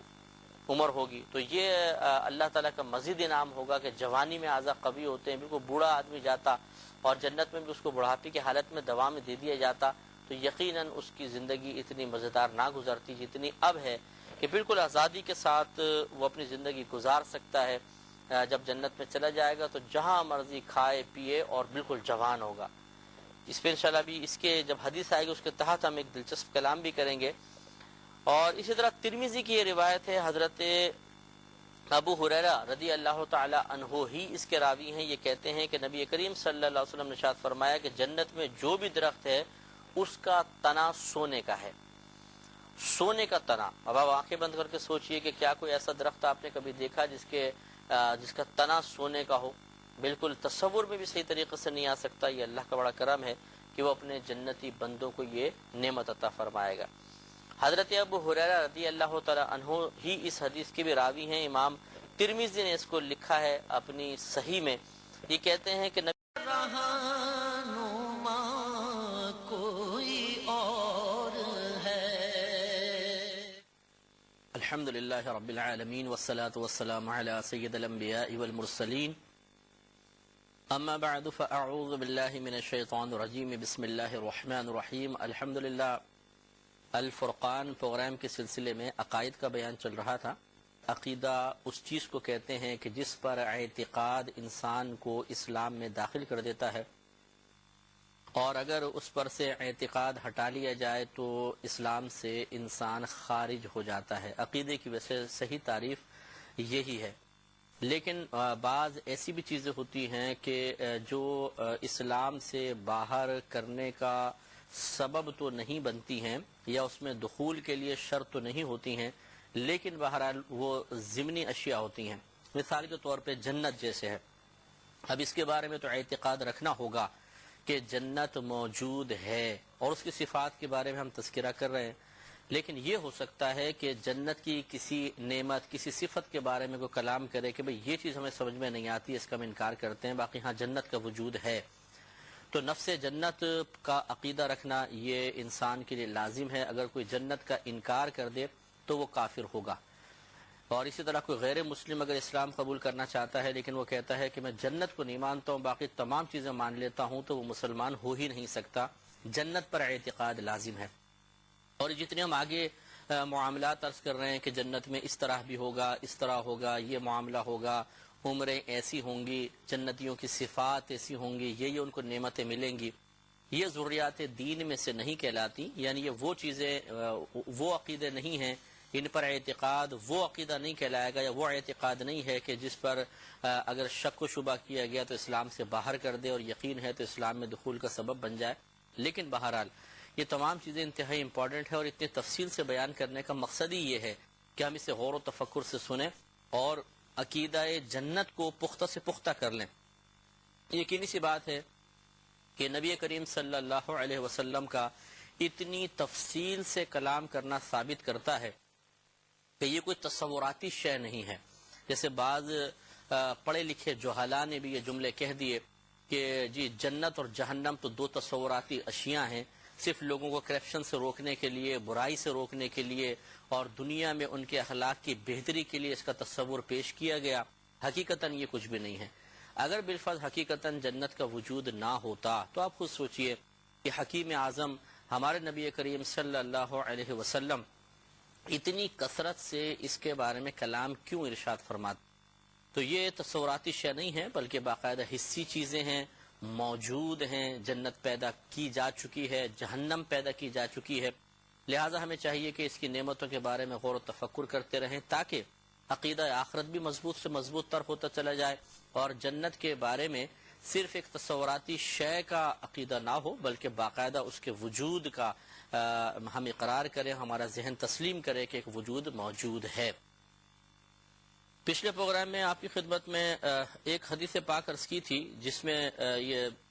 ترمذی اور دارمی کی حدیث پاک تھی۔ حضرت ابو ہریرہ رضی اللہ تعالی عنہ اس کے راوی تھے۔ تو یہ دوبارہ میں لے لیتا ہوں تاکہ دونوں متصل حدیثیں ایک جیسی ہیں۔ یہ کہتے ہیں کہ نبی کریم صلی اللہ علیہ وسلم نے ارشاد فرمایا کہ جنتیوں کے جسم بالوں سے پاک اور چہرے داڑھی کے بغیر اور آنکھیں سرمگی ہوں گی، یعنی سرما لگی ہوئی ہوں گی، ان کی جوانی زائل نہیں ہوگی اور ان کے کپڑے کبھی پرانے نہیں ہوں گے۔ یہ جنتی کی صفت ہے، گویا کہ اس کو جو انعام دیا جا رہا ہے وہ سرکار نے بیان فرمایا چند چیزوں کا۔ ایک تو یہ کہ اس کے جسم پر بال نہیں ہوں گے، لیکن یہ ان بالوں کا تذکرہ ہے کہ جو بال اگر ہٹا دیے جائیں تو اس سے خوش نمائی میں کوئی فرق نہ آئے، اور اس طرح اگر وہ بال ہٹا دیے جائیں کہ چہرہ بدنما محسوس ہو، تو یہ جنت بدنمائی کی طرف لے کر نہیں جائے گی بلکہ بہترین خوش نمائی کی طرف لے کر جائے گی۔ لہذا اگر کوئی گنجا ہو جائے تو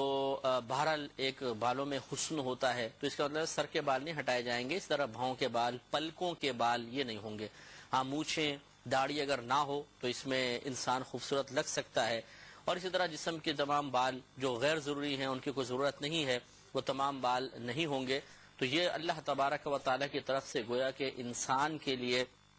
جنتی کے لیے ایک انعام ہوگا۔ اور اسی طرح قدرتی طور پہ آنکھوں میں سرما لگا ہوا ہوگا۔ غیر سرما لگی ہوئی آنکھیں بھی خوبصورت ہو سکتی ہیں، لیکن سرمے میں خاص اللہ نے تاثیر رکھی ہے کہ اس سے آنکھیں خوبصورت ہو جاتی ہیں، اور ہمارے نبی کریم صلی اللہ علیہ وسلم بھی بکثرت سرما لگایا کرتے تھے۔ لیکن ایک ہوتا ہے قدرتی سرما لگا ہوا ہونا، یعنی آنکھیں اندر سے ایسی گہری اور کالی ہوں کہ دور سے دیکھنے میں گمان یہ ہوتا ہو کہ شاید اس نے سرما لگایا ہے، لیکن حقیقت یہ کہ سرما نہیں لگایا۔ یہ آنکھیں سرما لگائی ہوئی آنکھوں سے زیادہ خوبصورت ہوتی ہیں کیونکہ اس میں قدرت کی طرف سے گویا کہ سرما لگایا ہوا ہے۔ تو جنتی کوئی مصنوعی چیز یا تکلف اختیار نہیں کریں گے بلکہ اللہ تبارک و تعالیٰ کی طرف سے انہیں قدرتی طور پہ سرما لگایا جائے گا۔ اسی طرح ان کی جوانی کبھی زائل نہیں ہوگی۔ میں بہک سکوں یہ مجال کیا میرا رہنما کوئی اور ہے۔ جوانی کی جو عمر ہوتی ہے 30 سے 40 سال کے درمیان انسان جوان ہوتا ہے۔ ہم یہ سمجھتے ہیں شاید 40 سال میں جا کے انسان بڈھا ہو جاتا ہے، لیکن شرعی اعتبار سے 30 سے 40 سال کے درمیان انسان کی جوانی ہوتی ہے، اور جیسے اگلی حدیث بتائے گی کہ 30 سال یا 33 سال جنتیوں کی عمر ہوگی۔ اور سرکار نے فرمایا کہ ان کے کپڑے کبھی پرانے نہیں ہوں گے، ایک ہی لباس پہنے رہیں تب بھی کافی ہے۔ وہ نئے نئے لباس اس لیے نہیں پہنیں گے کہ پہلے والا پرانا ہو گیا، بلکہ اس لیے پہنیں گے کہ نفس کو مزہ آئے گا۔ کلو جدید لذیذ، جسے کہا جاتا ہے کہ ہر جدید چیز لذیذ ہوتی ہے، اس لیے انسان ہزارہ کپڑے پہن لے گا، لیکن پرانے کپڑے جو ہوں گے وہ ایسا نہیں کہ بوسیدہ ہو جائیں اور ان کو پھینک دیا جائے، بلکہ وہ ہمیشہ تر و تازہ رہیں گے۔ یہ اللہ کا بہت بڑا انعام ہے کہ جنت میں فنا نہیں ہے، تو ہر نعمت اپنی جگہ قائم رہے گی، اور ایسا نہیں ہے کہ جی ہم لباس بناتے چلے جائیں گے تو پرانے رکھیں گے کہاں۔ بارہا یہ حدیثیں بھی گزر چکی ہیں کہ جنتی کو، ادنا ترین جنتی کو اتنی بڑی جنت دی جائے گی جو اس دنیا سے 10 گنا بڑی جنت ہوگی، 10 گنا بڑی ہوگی۔ تو آپ خود اندازہ کریں کہ دنیا کا 10 گنا کر لیجئے، پوری دنیا میں اگر ہمیں گھومنے کو کہا جائے تو کوئی بھی شخص ایسا نہیں ملے گا جو پوری دنیا کے چپے چپے پہ پہنچ چکا ہو۔ دنیا کے گرد چکر لگانے کے دعوے اکثر آپ کو مل جائیں گے، لیکن ہر جگہ ہم نہیں پہنچ سکتے۔ اور جب جنت دنیا سے 10 گنا زیادہ بڑی ہو، اور وہ بھی ادنا ترین جنتی کی بات کر رہے ہیں، کوئی اعلیٰ ترین جنتی کی نہیں، تو کیا کمی ہوگی؟ لہٰذا ہم اپنی عقل کو اگر استعمال کرنے کی کوشش کریں تو واقعی یہ چیزیں سمجھ میں نہیں آتی ہیں، لیکن چونکہ ہمارے نبی کریم صلی اللہ علیہ وسلم کی جانب سے اس کے بارے میں مکمل رہنمائی فراہم کی گئی ہے، لہٰذا شک و شبے کی گنجائش نہیں ہونی چاہیے۔ ترمذی کی روایت ہے، حضرت معاذ بن جبل رضی اللہ تعالی عنہ اس کے راوی ہیں، حدیث نمبر 5395 ہے، اور اس سے پیچھے والی 5394 تھی۔ یہ کہتے ہیں کہ نبی کریم صلی اللہ علیہ وسلم نے ارشاد فرمایا کہ جنتی جنت میں اس حال میں داخل ہوں گے کہ ان کے جسم بالوں سے خالی، ان کے چہرے داڑھی کے بغیر اور آنکھوں میں سرما لگا ہوا ہوگا، اور ان کی عمر 30 یا 33 سال کی ہوگی۔ تو 30 یا 33 سال یہ راوی کو شبہ ہے، ورنہ نبی کریم صلی اللہ علیہ وسلم جو کچھ مستقبل کے بارے میں بتائیں گے وہ بالکل یقینی ہوگا، اس لیے کہ وہ اپنے پاس سے نہیں بتا رہے، اندازے سے نہیں بتاتے، بلکہ اللہ تبارک و تعالی آپ کو وحی فرماتا ہے اور پھر آپ آگے مستقبل کے بارے میں خبر دیتے ہیں۔ لہٰذا 30 سال عمر ہوگی یا 33 سال، یہ راوی کو سننے میں شک ہوا۔ تو اس طرح ہوتا ہے کہ روایت کرنے والا یہ سوچ کر کہ ایسا نہ ہو کہ 33 کہا ہو تو میں 30 بیان کر کے گناہگار ہو جاؤں، 30 کہا ہو تو میں 33 کہہ کے گناہگار ہو جاؤں، تو دونوں کو گناہگار ہو جاؤں تو دونوں کو کہہ دیا جائے، یہ ہوگا یہ ہوگا۔ تو 30 یا 33 سال، تو آپ ذرا تھوڑا سا ہم سب غور و تفکر کرتے ہیں، ہمارے سننے والے بھی غور کریں کہ جتنے بھی جنتی ہیں سب کی عمر 30 یا 33 سال۔ اب آپ دیکھیے، دادا جان ہیں، دادی جان ہیں، نانی ہیں، نانا ہیں، ماں ہیں، باپ ہے، بیٹی ہے، بیٹا ہے، سب کے سب 30 سال کی مثال کے طور پر۔ تو کتنا ایک عجیب و غریب منظر ہوگا کہ دادا جان بھی جوان، ابا جان بھی جوان اور بیٹا بھی جوان، اور تینوں کی عمر برابر 30 سال۔ دنیا کے اندر کوئی ایسا باپ نظر نہیں آئے گا کہ ابا جان بھی 30 سال کے ہوں اور بیٹا بھی 30 سال کا ہو، یہ پاسبل ہو ہی نہیں سکتا۔ تو اللہ تبارک و تعالی جنت میں بہت ہی عجیب و غریب اپنی یعنی عقل میں نہ آنے والی قدرت کے معاملات دکھائے گا، اور آدمی کی عقل حیران رہ جائے گی۔ یہ ایک انعام ہوگا کہ انسان عالم جوانی میں جنت میں داخل ہوگا۔ ترمذی کی ہی روایت ہے اور حدیث نمبر 5397 ہے۔ حضرت انس رضی اللہ تعالی عنہ سے روایت ہے کہ نبی کریم صلی اللہ علیہ وسلم سے پوچھا گیا کہ کوثر کیا ہے؟ تو سرکار مدینہ صلی اللہ علیہ وسلم نے فرمایا کہ یہ جنت میں ایک نہر ہے جو اللہ تعالی نے ہمیں عطا فرمائی ہے، اس کا پانی دودھ سے زیادہ سفید اور شہد سے زیادہ میٹھا ہے۔ دودھ سے زیادہ سفید کلر کے اندر بھی آپ نے دیکھا ہوگا کیٹیگریز ہوتی ہیں، آپ دودھ کو رکھ لیں، چونے کو رکھیں، سفید کپڑا پاس رکھ لیجئے، انڈے کو پاس رکھ لیجئے، سب سفید ہیں، لیکن اس سفید کلر میں بھی آپ ڈیفرنس پائیں گے، کوئی زیادہ سفید ہے، کوئی کم سفید ہے۔ تو نبی کریم صلی اللہ علیہ وسلم یہی سمجھا رہے ہیں کہ کوثر جو نہر ہے دودھ سے زیادہ سفید ہے اور شہد سے زیادہ میٹھی ہے۔ لیکن یہ یاد رکھیے گا کہ جنت میں چونکہ اذیت، تکلیف اور ناپسندیدگی نہیں ہے، تو ایسا نہیں ہے کہ جیسے ہم شہد کے اگر 2 3 4 چمچے پی لیں تو طبیعت بھر جاتی ہے، ملال سا پیدا ہو جاتا ہے، اور 5واں چمچہ پینے کے لیے پھر طبیعت تیار نہیں ہوتی ہے، منہ بہت ہی زیادہ میٹھا ہو جاتا ہے، اور جس کو کہتے ہیں کہ منہ پھر جانا، کہ پھر دل نہیں چاہتا کہ ہم اس میٹھے کو کھائیں یا پئیں۔ لیکن جنت کی نعمتوں میں چونکہ کوئی ناپسندیدگی کا عنصر رکھا ہی نہیں گیا، جتنا مرضی پیو اور کوئی گرانی نہیں ہوگی، کوئی طبیعت بھاری نہیں ہوگی، بلکہ لطف آئے گا، مزہ آئے گا، اس میں توانائی علیحدہ، نشاط علیحدہ، لذت علیحدہ، مزہ علیحدہ، اور کوئی تکلیف والی چیز ہی نہیں ہوگی۔ چاہے گھڑے کے گھڑے بھر بھر کے پیتا رہے انسان، اگر وہ خواہش کرے گا تو کچھ بھی اس کو نقصان نہیں ہوگا۔ میں بہک سکوں یہ مجال کیا، مجال کیا، میرا رہنما کوئی اور ہے۔ پھر آگے ارشاد فرمایا کہ اس نہر میں ایسے پرندے ہیں جن کی گردنیں اونٹوں کی گردنوں کی مثل ہیں، یعنی بڑی بڑی موٹی موٹی گردنیں ان کی، بڑے بڑے پرندے ہوں گے۔ حضرت عمر فاروق رضی اللہ تعالی عنہ نے یہ سن کر عرض کی رسول اللہ صلی اللہ علیہ وسلم، یہ پرندے تو اس نہر میں بڑی اچھی حالت میں ہیں، بڑے خوشحال ہوں گے کہ جنت کے اندر ہیں، ایک اتنی عظیم نہر کے پاس ہیں۔ تو نبی کریم صلی اللہ علیہ وسلم نے فرمایا کہ ان کے کھانے والے ان سے زیادہ خوشحال ہوں گے۔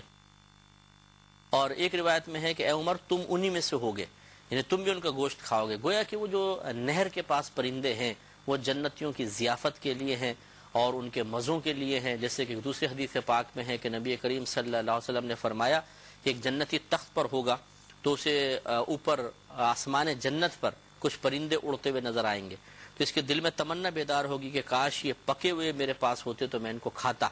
تو جیسے ہی وہ تمنا کرے گا وہ پرندے بھنے ہوئے اس کے پاس آ جائیں گے. اور رحمت کونین صلی اللہ علیہ وسلم نے فرمایا بغیر آگ کے بھنے ہوئے آئیں گے. اسٹیم روسٹ جس کو کہتے ہیں, آپ کہہ سکتے ہیں کہ وہ بھاپ پر پکے ہوئے ہوں گے. وہ زیادہ لذیذ ہوتا ہے کیونکہ اندر تک اس کے گرمی پہنچ جاتی ہے اور اندر تک گوشت اچھی طرح گل جاتا ہے, تو وہ پرندہ سامنے آ جائے گا. یہ اس کو اچھی طرح جتنا اس کا دل چاہے گا کھائے گا. اور نبی کریم صلی اللہ علیہ وسلم نے خبر دی کہ جب وہ فارغ ہو جائے گا, اس کا دل بھر جائے گا, اشتہا پوری ہو جائے گی, خواہش پوری ہو جائے گی, تو پرندہ دوبارہ زندہ ہو کر اور پھر آسمان دنیا پر اڑنے لگ جائے گا, کیونکہ جنت کی نعمت میں کوئی فنا نہیں ہے. تو اس لیے ہم بھی دعا کرتے ہیں کہ اللہ تعالی ہمیں بھی جنت الفردوس میں اعلی مقام عطا فرما, اور یہ جنت جو کوثر نہر ہے اس سے پانی پینے کی اور ان جنتی پرندوں سے ہمیں بھی گوشت کھانے کی توفیق عطا فرما. حضرت بریدہ رضی اللہ تعالی عنہ اگلی حدیث کے راوی ہیں. یہ بھی ترمذی کے حوالے سے حدیث کوٹ کی گئی ہے, 5398 نمبر حدیث ہے. یہ کہتے ہیں کہ ایک شخص نے نبی کریم صلی اللہ علیہ وسلم کی بارگاہ میں عرض کی, یا رسول اللہ صلی اللہ علیہ وسلم کیا جنت میں گھوڑے ہوں گے؟ فرمایا اگر اللہ تعالیٰ تجھے جنت میں داخل کر دے گا تو تم چاہو گے, یعنی اگر تم خواہش بھی کرو گے تو تمہیں سرخ یاقوت کے گھوڑے پر سوار کر دیا جائے گا, وہ تمہیں اڑا کر اس جگہ لے جائے گا جہاں تم چاہو, تو اس طرح تمہارا شوق پورا کر دیا جائے گا. یعنی جب تم تمنا کرو گے ایک جنتی گھوڑا یاقوت کا بنا ہوا, سرخ رنگ کا, یاقوت مختلف کلرز کے ہوتے ہیں, سرخ یاقوت بہت قیمتی ہوتا ہے, تو اس طرح پتھر کا ایک عجیب و غریب گھوڑا آ جائے گا, جیسے آگے روایت بھی آئے گی, اس کے 2 بازو ہوں گے, تم اس پر بیٹھ جاؤ گے اور جہاں تمنا کرو گے وہ تمہیں اڑا کر لے جائے گا. جیسے مطلب جادو کی کوئی آپ نے کوئی ایسا معاملہ دیکھا ہو, کسی نے دکھایا ہو, یا کسی ڈرامے وغیرہ میں آپ نے دیکھ لیا ہو کہ گھوڑا ہے, اڑتا ہوا گھوڑا ہے, تو یہاں تو ایک تصوراتی اشیاء ہوتی ہیں, لیکن جنت میں یہ حقیقی شے ہوگی, اور وہ گھوڑا جہاں چاہے گا, وہ جنتی چاہے گا, گھوڑا اس کو اڑا کر لے جائے گا. اب جب سرکار مدینہ صلی اللہ علیہ وسلم نے فرمایا تو ایک شخص اور کھڑے ہو گئے. عرض یا رسول اللہ صلی اللہ علیہ وسلم کیا جنت میں اونٹ ہوں گے؟ تو حضرت بریدہ رضی اللہ تعالیٰ عنہ فرماتے ہیں کہ اس شخص کو وہ جواب نہیں دیا گیا جو اس کے ساتھی کو دیا گیا تھا, بلکہ نبی کریم صلی اللہ علیہ وسلم نے فرمایا کہ اگر اللہ تعالیٰ نے تجھے جنت میں داخل کر دیا تو اس میں تمہارے لیے وہ سب کچھ ہوگا جو تم چاہو گے, اور وہ تمام چیزیں ہوں گی جس سے تمہاری آنکھیں لطف اندوز ہوں گی. تو یہ نبی کریم صلی اللہ علیہ وسلم کی بڑی حکمت ہے. ایک شخص نے پوچھا رسول اللہ کیا گھوڑا ہے؟ جواب دے دیا, بھائی ملے گا گھوڑا. دوسرے نے پوچھا رسول اللہ اونٹ ہے؟ اگر اسے فرما دیتے ہاں اونٹ ہے اور تمہیں اس پہ سوار کیا جائے گا, پھر کوئی شاید تیسرے اعرابی کھڑے ہوتے ہیں رسول اللہ کیا بکریاں بھی ہوں گی؟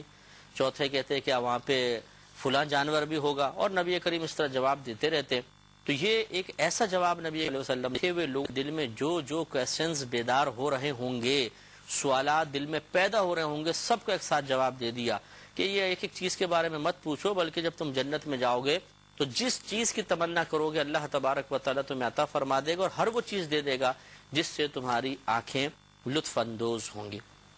اور یہ بڑی حکمت والا جواب ہے جو نبی کریم صلی اللہ علیہ وسلم نے عنایت فرمایا. اب جو حدیث پاک ہے یہ ترمذی بیہقی دونوں نے اس کو روایت کیا ہے, اور بڑی نفیس حدیث پاک ہے جس میں اس امت کے لیے نبی کریم صلی اللہ علیہ وسلم نے بڑی عظیم بشارت عطا فرمائی. حضرت بریدہ رضی اللہ تعالی وہ ہی اس کے راوی ہیں. یہ کہتے ہیں کہ نبی کریم صلی اللہ علیہ وسلم نے ارشاد فرمایا کہ اہل جنت 120 صفیں ہوں گی, یعنی اہل جنت ہوں گے 120 صفوں کے اندر ہوں گے. اب ایک صف کتنی لمبی ہوگی اللہ ہی بہتر جانتا ہے, لیکن 120 صفیں. اور فرمایا ان میں سے 80 صفیں اس امت کی ہوں گی اور باقی 40 دیگر امتوں کی ہوں گی. تو کل 120 صفیں, ان میں سے 80 صفیں الحمدللہ نبی کریم صلی اللہ علیہ وسلم کی امت کی ہوں گی, اور باقی 40 صفیں دیگر جتنے بھی لوگ ہم سے پہلے گزرے ان کی ہوں گی. اس سے معلوم یہ ہوا کہ ہماری امت یعنی نبی کریم صلی اللہ علیہ وسلم کی امت سب سے بڑی ہوگی, سب سے زیادہ جنتی اس امت میں ہوں گے. حالانکہ پیچھے تقریباً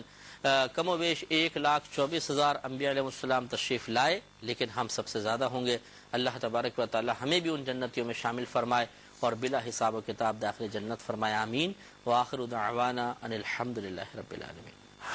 میں بہک سا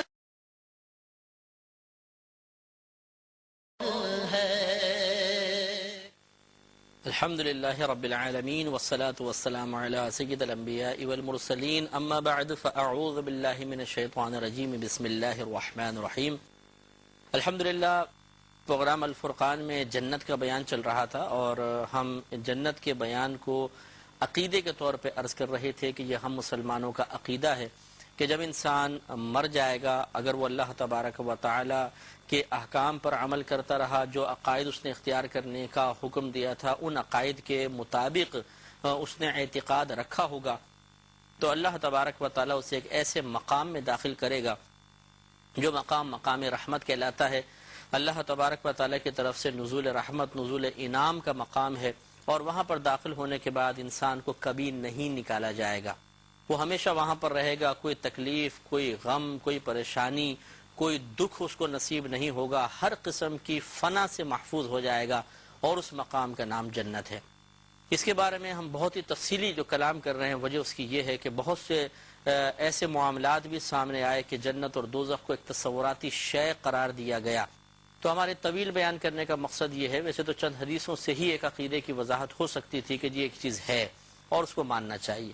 قرآن میں بھی اس کا ذکر موجود ہے، حدیثوں میں موجود ہے۔ جب ہم بکثرت کسی چیز کے بارے میں خود نبی کریم صلی اللہ علیہ وسلم کے فرامین سنیں گے تو ہمارا دل اس بات پر راسخ اور مضبوط ہو جائے گا، یہ بات دل میں راسخ ہو جائے گی، دل مضبوط ہو جائے گا کہ جنت کوئی تصوراتی شے نہیں ہے، یہ باقاعدہ ایک حسی شے ہے۔ اور ہمارے نبی کریم صلی اللہ علیہ وسلم کا اس کے بارے میں مختلف پہلوؤں سے بکثرت کلام کرنا یہ ثابت کرتا ہے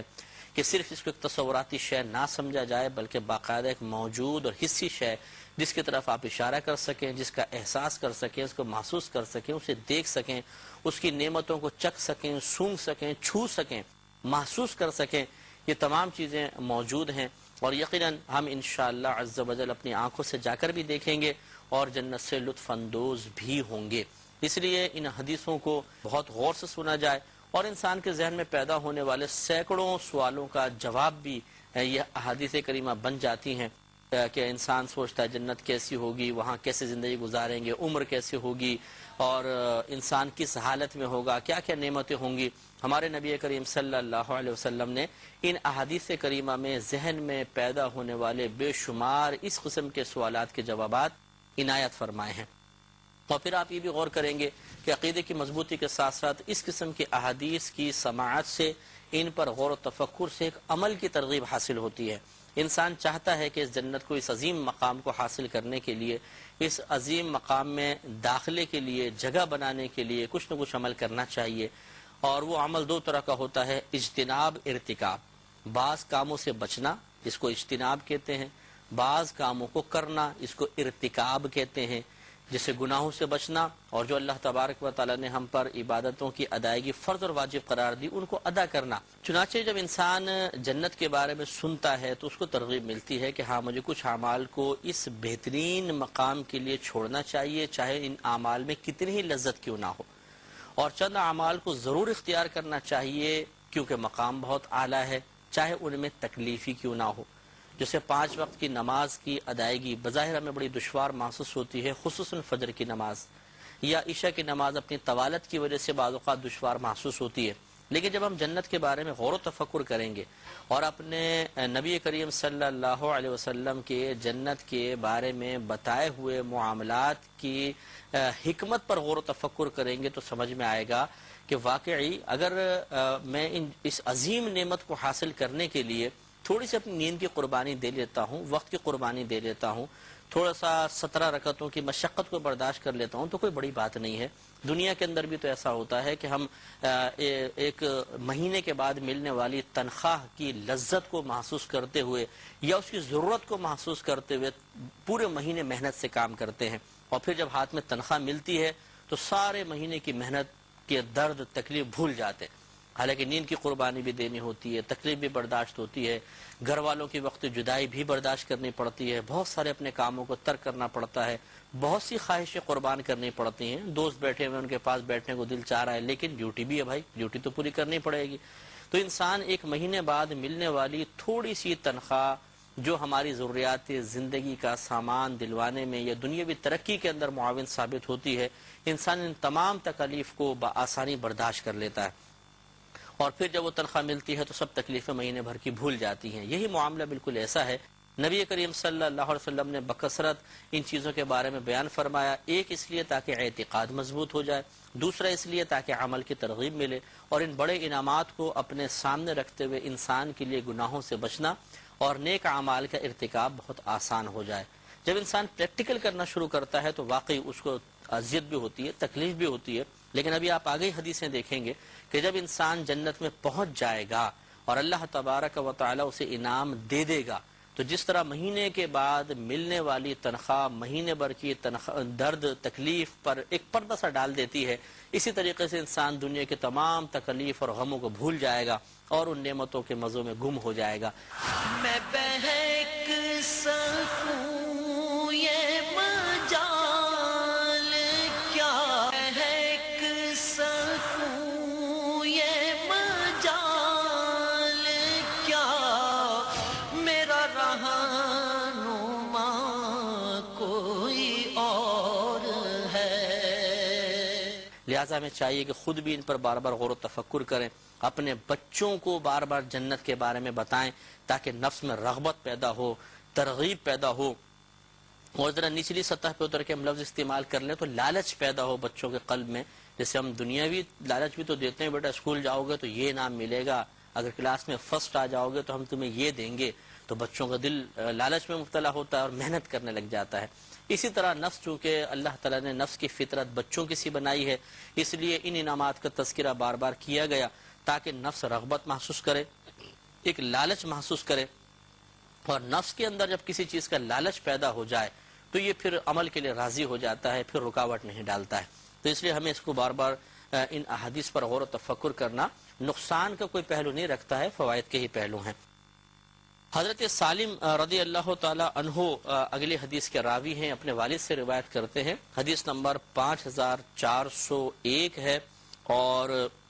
اس کو بھی ترمذی نے روایت کیا ہے۔ ان میں سے یہ میں آپ ضرور وضاحت کر دوں کہ بعض احادیث کریمہ ضعیف ہیں، لیکن ضعیف معنی جھوٹی حدیث نہیں ہوتی ہے، بلکہ ان کے راویوں کے اندر کچھ صفات اوصاف کی خوبیوں کی کمی ہوتی ہے، جس کی بنا پر حدیث میں تھوڑا سا ضعف اور کمزوری پیدا ہو جاتی ہے، اس کو ضعیف حدیث کہتے ہیں۔ لیکن یہ بھی ہم نے آپ کو بارہا مسلمہ اصول بتایا ہے، اصول حدیث ہے کہ ضعیف حدیث فضائل میں معتبر ہوتی ہے، اس کا اعتبار کیا جاتا ہے۔ ہاں، اگر حرام اور حلال آپ کو ثابت کرنا ہے، اس کے لیے ضعیف حدیث بطور دلیل پیش نہیں کی جا سکتی، اس کو رد کر دیا جائے گا۔ لیکن اگر فضیلت بیان کرنی ہو، کوئی انعام کا تذکرہ کرنا ہو، تو پھر آپ ضعیف حدیث بھی پیش کر سکتے ہیں، اور وہ فضائل کے باب میں معتبر ہوتی ہے۔ لہذا حضرت سالم رضی اللہ تعالی عنہ اپنے والد سے روایت کرتے ہیں کہ رسول اللہ صلی اللہ علیہ وسلم نے ارشاد فرمایا کہ جنت کا وہ دروازہ جس سے ہماری امت داخل ہوگی، اس کی چوڑائی 3 رات یا 3 سال تک گھوڑے کو خوب دوڑانے والے سوار کی مسافت کے برابر ہوگی۔ یعنی اتنا چوڑا دروازہ ہوگا۔ یہاں پہ سرکار نے الفاظ استعمال فرمایا وہ ہے کہ عرضہ مسیرۃ الراکب المجود ثلاثاً، 3 کا لفظ ثلاثاً بیان فرمایا، 3 دن 3 سال، یہ کچھ وضاحت نہیں ہے، تو یہ مفسرین نے شارحین نے وضاحت کی کہ یا تو 3 دن مراد ہیں یا 3 سال مراد ہیں۔ اتنا ہی چوڑا دروازہ ہوگا کہ اگر ایک تیز رفتار گھوڑے پر بیٹھ کر کوئی شخص ایک سرے سے اس کو دوڑائے تو دوسرے سرے تک پہنچنے میں اس کو 3 سال لگیں گے یا 3 دن لگیں گے، کچھ بھی اختلاف ہو سکتا ہے۔ تو سرکار فرماتے ہیں کہ لیکن پھر بھی ہجوم میں وہ لوگ آپس میں دب جائیں گے، پس جائیں گے، یہاں تک کہ قریب ہوگا کہ ان کے کندھے اتر جائیں۔ یعنی اتنا رش ہوگا کہ اللہ تعالیٰ کی طرف سے اذن عام جب ہوگا، حساب و کتاب تیزی کے ساتھ ہو رہا ہوگا اور لوگ ہجوم در ہجوم داخل جنت ہو رہے ہوں گے، تو سرکار فرماتے ہیں کہ اتنے چوڑے دروازے کے باوجود ایک ہجوم کی طرح لوگ اندر جا رہے ہوں گے اور آپس میں ٹکرا رہے ہوں گے، اور یعنی یہ امت کی کثرت کی طرف بھی اشارہ ہے اور کثیر لوگوں کے داخلے کی طرف بھی اشارہ ہے، اور کیفیت داخلہ بھی بیان فرما دی کہ سب کے سب ہزارہ کی تعداد میں، لاکھوں کی تعداد میں، بلکہ یہاں تو اگر 3 سال کی مسافت والا قول لے لیا جائے تو لاکھوں کروڑوں کی تعداد میں ہوں گے اور وہ داخل جنت ہو رہے ہوں گے۔ لیکن انشاءاللہ وہاں کوئی تکلیف کا احساس نہیں ہوگا کہ کوئی کسی کے پاؤں پہ چڑھ گیا اور ایک آدمی تھپڑ مار رہا ہے، ایک برا بھلا کہہ رہا ہے، لڑ رہے جھگڑ رہے اندر جا رہے ہیں، ایسا نہیں ہوگا، بلکہ اللہ تبارک و تعالی بہت ہی سکون، صبر اور قرار، اور پھر وہاں پر جہنم بھی سامنے ہوگی۔ ایک جنت کی بشارت ہی ساری تکلیفوں کو ختم کرنے کے لیے کافی ہوگی کہ تم جنتی ہو، سیدھے ہاتھ میں اعمال نامہ مل جائے گا، تو سب خوش و خرم جا رہے ہوں گے۔ یہاں کی طرح نہیں کہ وہ کوئی لائن لگی ہوئی ہے تو ایک دوسرے پہ چڑھ گئے ہیں، گر رہے ہیں، مر رہے ہیں اور برا بھلا کہہ رہے ہیں اور زبان سے فحش کلمات کا اجرا ہو رہا ہے، ایسا نہیں ہوگا۔ بہت ہی یعنی یہ صرف کثرت کی طرف اشارہ کر رہا مقصود ہے، کوئی افراتفری کی طرف نہیں کہ ہر ایک دوسرے کو دھکا دے کے اندر جا رہا ہوگا، ایسا نہیں ہے، بلکہ کثرت تعداد کا بیان مقصود ہے، اور وہاں ایک دوسرے کے لیے کوئی تکلیف کا باعث نہیں ہوگا انشاءاللہ۔ میں بہک سکوں یہ مجال کیا، میں بہک سکوں کیا، میرا رہنما کوئی اور ہے۔ ایک حضرت علی رضی اللہ تعالیٰ عنہ سے روایت ہے، ترمذی رضی اللہ تعالیٰ عنہ نے اس کو روایت کیا ہے، حدیث نمبر 5402 ہے۔ حضرت علی رضی اللہ تعالیٰ عنہ کہتے ہیں کہ نبی کریم صلی اللہ علیہ وسلم نے ارشاد فرمایا کہ بے شک جنت میں ایک بازار ہے جس میں خرید و فروخت نہیں ہے۔ یہاں کے بازار میں تو جا کے سیل پرچیز ہوتا ہے، لیکن وہاں ایسا نہیں ہے، اس میں فقط مردوں اور عورتوں کی اچھی صورتیں ہیں، مجسمے رکھے ہوں گے، خوبصورت خوبصورت مجسمے۔ جب کوئی مرد کسی صورت کو پسند کرے گا تو اس صورت میں داخل ہو جائے گا۔ یہ ایک طویل حدیث مزید بھی ہے، اس کی وضاحت میں جو یہاں نہیں ہے، کہ ایک آدمی جنتی گزرے گا بازار سے تو ایک مجسمہ کھڑا ہوا نظر آئے گا، بہت ہی خوبصورت ہوگا، تو اس کے دل میں ایک تمنا بیدار ہوگی کاش میری صورت ایسی ہوتی، بس یہ سوچے گا ایک دم اسی شکل میں بدل جائے گا۔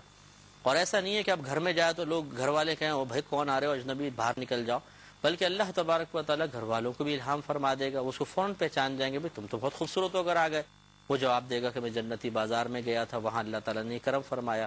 تو مردوں کی صورتیں بھی ہیں، عورتوں کی بھی۔ اس کا مطلب یہ ہوا یہاں ذکر تو سرکار نے صرف مرد کا کیا کہ مرد جب کسی صورت کو پسند کرے گا اس کی شکل ویسی بنا دی جائے گی، لیکن چونکہ عورتوں کے مجسمے بھی رکھے ہوں گے، لہٰذا عورتوں کو بھی یقیناً اس چیز کا اذن ملے گا کہ وہ جس صورت کو پسند کرنا چاہیں کریں، اللہ تبارک و تعالیٰ ان کی صورت کو ویسے ہی بدل دے گا۔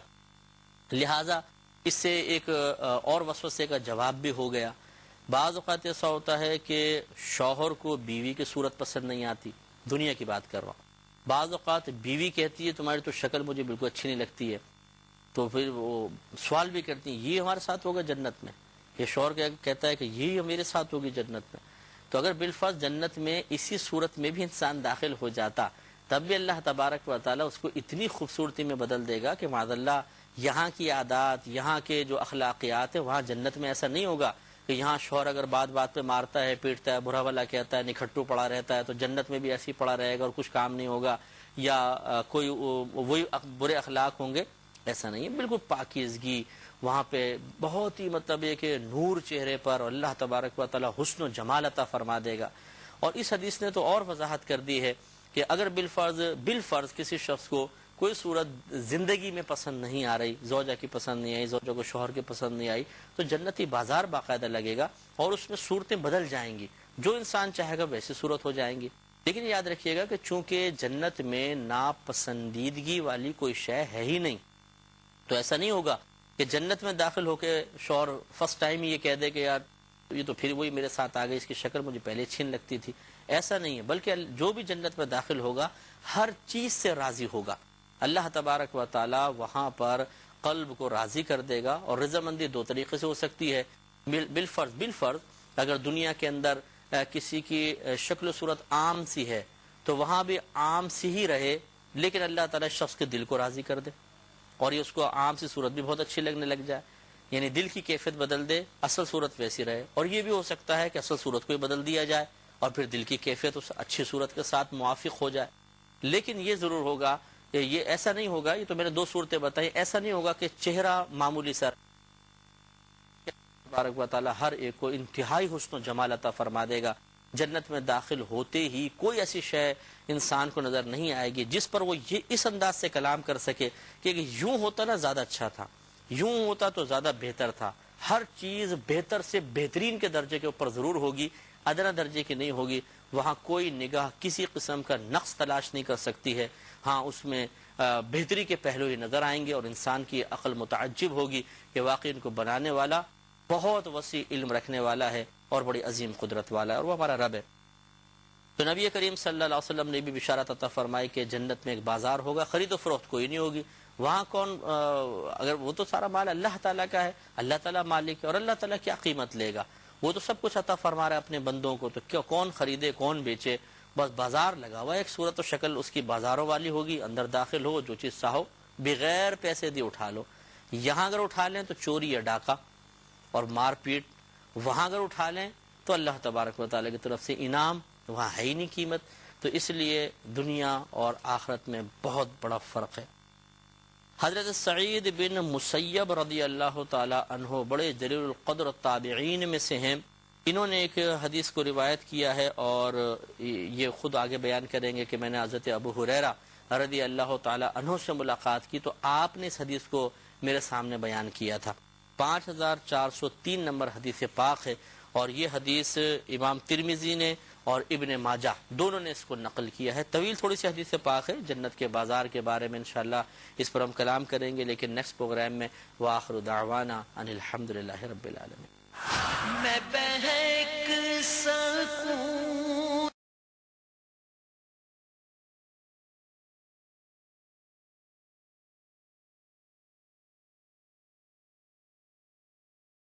اور ہے. الحمدللہ رب العالمین والصلاة والسلام علی سید الانبیاء والمرسلین, اما بعد فاعوذ باللہ من الشیطان الرجیم, بسم اللہ الرحمن الرحیم. الحمدللہ پروگرام الفرقان میں عقائد کا بیان چل رہا ہے. ہم نے آپ کو شروع میں ہی بتایا تھا کہ ہم پروگرام الفرقان کے تحت مختلف ٹاپکس لے کر آئیں گے. مین ٹاپکس کچھ علیحدہ ہوں گے,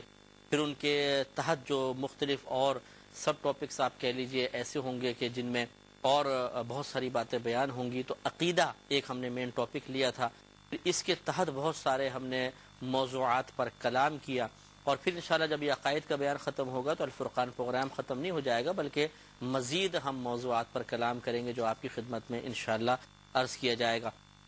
ان عقائد کا بیان کرتے ہوئے ہم عقیدہ آخرت پر آئے تھے, اور عقیدہ آخرت میں ہم نے موت کا بیان کیا, پھر احوال برزخ بیان ہوئے, قبر کے احوال, عذاب قبر کے بارے میں کلام ہوا, پھر قبور سے اٹھنے کی کیفیت کے بارے میں, پھر میدان محشر میں جمع ہونا, شفاعت کے معاملات, حساب و کتاب, اعمال نامے کے بارے میں بحث ہوئی, حوض کوثر پہ کلام کیا گیا, پھر پل صراط کی کیفیات کو بیان کیا, اور پھر اب ہم جنت اور دوزخ کے بارے میں کلام کر رہے ہیں. پہلے اب جنت کے بارے میں کلام ہے, اس کے بعد پھر دوزخ کے بارے میں کچھ کلام ہوگا, اور جب دوزخ کے بارے میں کلام مکمل ہو جائے گا تو انشاءاللہ ہمارا عقیدہ آخرت کے بارے میں کلام بھی پایہ تکمیل تک پہنچ جائے گا. اور اسی ضمن میں ہم نے آپ کو قیامت کی بڑی بڑی نشانیوں کے بارے میں بھی کلام کیا تھا کہ وہ بھی چونکہ آخرت سے ہی تعلق رکھتی ہیں, کیونکہ وہ قیامت کی بڑی نشانیوں میں سے ایک ہیں. اور اسی طرح قیامت قائم ہونے کی کیفیات, سور وغیرہ پھونکنے کے معاملات, یہ سب بھی آپ کی خدمت میں عرض کیے تھے, تاکہ ہم ان چیزوں کو سننے کے بعد, اگرچہ ہم نے بارہا ان میں سے بہت سی چیزیں سنی ہوتی ہیں, لیکن بار بار بیان کا مقصد, تفصیل سے بیان کا مقصد یہ ہوتا ہے کہ چونکہ ان عقائد کی بنیاد بہت ضروری ہے کہ مضبوطی کے ساتھ ہمارے قلب و ذہن میں قائم ہو, تاکہ ہم بہک نہ سکیں, ہم بھٹک نہ سکیں. کیونکہ ان تمام چیزوں کا بیان, ان کی جو مین عقیدہ ہے, جیسے جنت ہے, یہ قرآن میں بیان ہوا, اگر اس کا انکار کر دیا جائے تو انسان کافر ہو جائے گا. پھر ہاں مزید تفصیلات جو ہیں ان کے بارے میں کلام ہو سکتا ہے کہ جی میں اس تفصیل کو نہیں مانتا, اس کو نہیں مانتا, جو قرآن میں نہ ہو, حدیثوں کے اندر ہے, جیسے ضعیف حدیثیں ہیں بہت سی, کسی ضعیف حدیث کا انکار کرنا کفر تو نہیں ہوتا, لیکن اتنا ضرور ہے کہ جو بنیادی عقیدہ بیان کیا گیا جو قرآن سے ثابت ہو, اس کا انکار نہیں ہو سکتا. تو اس لیے یہ احوال آخرت بیان کرتے ہوئے اب ہم جنت کا موضوع پر آئے تھے, اور طویل اس پر الحمدللہ کلام کیا. اور پچھلے پروگرام کے تمہیدی کلمات میں بھی ہم نے یہ بات عرض کی تھی کہ ان احادیث کو بار بار سننا, اپنے ذہن میں محفوظ رکھنا, اور خصوصاً اپنے بچوں کے سامنے اس کا تذکرہ کرنا, اور اسی طرح اگر ٹیچرز ہیں یہ اپنے اسٹوڈنٹس کے سامنے اس کا تذکرہ اچھے انداز سے کریں تو عمل کی ترغیب بھی حاصل ہوگی. عقیدہ تو مضبوط ہوگا ہی ہوگا, عمل کی ترغیب اچھی ہو جائے گی, حاصل ہوگی. آدمی بچے گناہوں سے بچیں گے, نیک اعمال کی طرف مائل ہوں گے، عبادات پر استقامت حاصل کرنا بے حد آسان ہو جائے گا اور گناہ چھوڑنے میں دقت اور مشکل پیش نہیں آئے گی۔ تو ہمارے نبی کریم صلی اللہ علیہ وسلم کی بیان کردہ کوئی بھی بات حکمت سے خالی تو ہے نہیں، فائدوں سے خالی تو ہے نہیں، ہزارہ فائدے ہیں۔ یہ الگ بات ہے کہ ہم ان کو حاصل کرنے کے لیے سنجیدگی کے ساتھ کوشش نہ کریں۔ تو بہرحال ہماری یہ کوشش ہے، کیو ٹی وی ہمیشہ اسی کوشش میں لگا ہوا ہے، اور الحمدللہ ہم مصروف عمل ہیں کہ ہر وہ چیز عوام تک پہنچا دیں، مسلمانوں تک پہنچائیں، لوگوں تک پہنچائیں، عام لوگوں تک، چاہے وہ مسلمان ہو یا غیر مسلم ہو، کہ جن پر غور و تفکر کرنے کے بعد انسان صراط مستقیم پر گامزن ہو سکتا ہے، اچھی صفات کا حامل ہو سکتا ہے، بری صفات سے بچ سکتا ہے، اور اس کی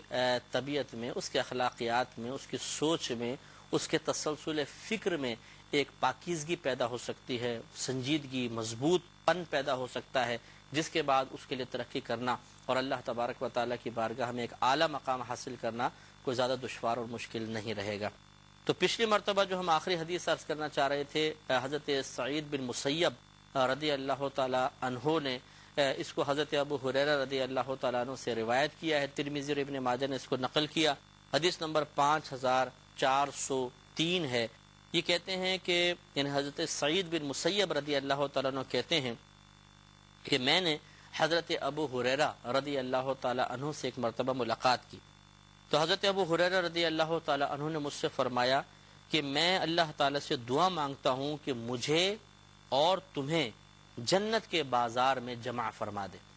یعنی حضرت سعید بن مسیب رضی اللہ تعالیٰ عنہ کے لیے دعا کی کہ اللہ تعالیٰ تجھے اور مجھے جنت کے بازار میں جمع کر دے۔ اس سے معلوم ہوا کہ صحابہ کرام کی عادت تھی کہ دوسروں کے لیے دعا کیا کرتے تھے اور جنت کی دعائیں کرتے تھے، بہت اچھی بات ہے۔ میں بہک سکوں یہ مجال کیا، میرا رہاں کوئی اور ہے۔ حضرت سعید بن مسیب رضی اللہ تعالیٰ عنہ کہتے ہیں میں نے پوچھا کیا جنت میں بازار ہے؟ حضرت ابو ہریرہ رضی اللہ تعالیٰ عنہ نے فرمایا کہ ہاں، مجھے نبی کریم صلی اللہ علیہ وسلم نے اس بات کی خبر دی تھی کہ جب جنتی جنت میں داخل ہو جائیں گے تو اس میں اپنے اعمال کی فضیلت کے مطابق داخل ہوں گے، یعنی درجات ان کے فضائل اعمال کے فضیلتوں کے اعتبار سے ہوں گے، جیسے اعمال ویسے ان کو درجہ ملے گا، جیسا ان کے اوصاف اور خوبیاں زیادہ ویسے ان کے لیے درجات ہوں گے۔ جب مثلا سب سے بلند درجات انبیاء علیہ السلام کے ہوں گے، اس کے بعد خود نبی کریم صلی اللہ علیہ وسلم کا فرمان ہے کہ انبیاء علیہ السلام کے بعد سب سے اوپر درجہ، یعنی ان کے بعد لیکن سب سے اونچا درجہ علماء اسلام کا ہوگا،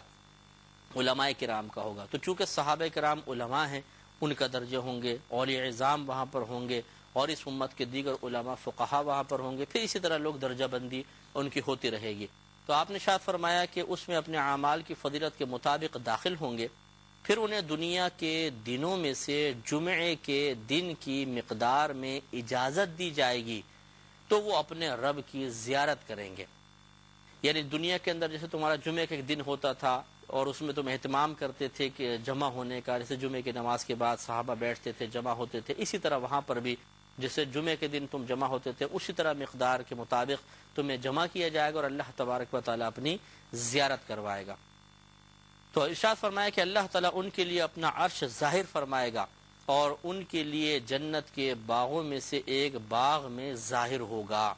اپنی شان کے لائق۔ اللہ تبارک و تعالیٰ کا دیدار آپ سوچئے کیسا دیدار ہوگا۔ دنیا کے اندر مختلف چیزوں کو ہم دیکھتے ہیں، خوبصورت پھل، خوبصورت بچے، خوبصورت جانور، خوبصورت پرندے، خوبصورت نظارے، اور دیکھ کر بے اختیار زبان سے سبحان اللہ جاری ہو جاتا ہے۔ تو جب مخلوق اتنی خوبصورت ہو سکتی ہے تو سوچئے کہ خالق کی خوبصورتی کا عالم کیا ہوگا۔ اللہ تبارک و تعالی وہاں اپنی زیارت کروائے گا، اور اس زیارت کی کیفیت کو بیان کرنا یہاں ممکن ہی نہیں ہو سکتا، اس لیے کہ اللہ تبارک و تعالی کے لیے دور و نزدیک نہیں ثابت ہو سکتا، آگے پیچھے دائیں بائیں اوپر نیچے نہیں ہو سکتا۔ تو اور پھر اللہ تبارک و تعالی جسم نہیں رکھتا ہے، کسی ایک جگہ موجود نہیں ہے، ایک جگہ وہ موجود ہے، کائنات میں ہے، ہم اعتقاد رکھتے ہیں اللہ تعالیٰ موجود ہے، لیکن کسی ایک جگہ اس کی موجودگی ثابت نہیں کی جا سکتی، یہ بلکہ کفر ہوگا، جیسے کہ ہم نے اللہ تعالیٰ کے ذات و صفات کے بارے میں عقیدہ بیان کرتے ہوئے تفصیلی طور پہ آپ کی خدمت میں عرض کیا تھا۔ تو کس طریقے سے اللہ تبارک و تعالیٰ کو دیکھیں گے؟ تو حقیقت یہ ہے، جیسے علماء نے ارشاد فرمایا، ہم بزرگان دین نے ارشاد فرمایا کہ ہم دیکھیں گے نہیں بلکہ اللہ تعالیٰ ہمیں دکھائے گا کہ کیسے وہ اپنی زیارت کرواتا، اپنے شان کے لائق وہ ظاہر ہو جائے گا اور ہم اپنے رب کی زیارت کریں گے۔ ان کے لیے نور کے ممبر رکھے جائیں گے، یعنی لوگوں کے لیے نور کے ممبر ہوں گے، کچھ ممبر موتیوں کے، کچھ یاقوت کے، کچھ زبرجد کے، یہ لکڑی ہے، کچھ سونے کے اور کچھ چاندی کے ہوں گے۔ ان میں سے ادنا شخص کستوری اور کافور کے ٹیلوں پر بیٹھے گا، یعنی کستوری کے بڑے بڑے ٹیلے بنا دیے جائیں گے، اس کے اوپر بیٹھا ہوگا، کافور کے ٹیلے ہوں گے، ان پر بیٹھے ہوں گے، اور ان میں کوئی بھی گھٹیا مرتبے کا نہیں ہوگا،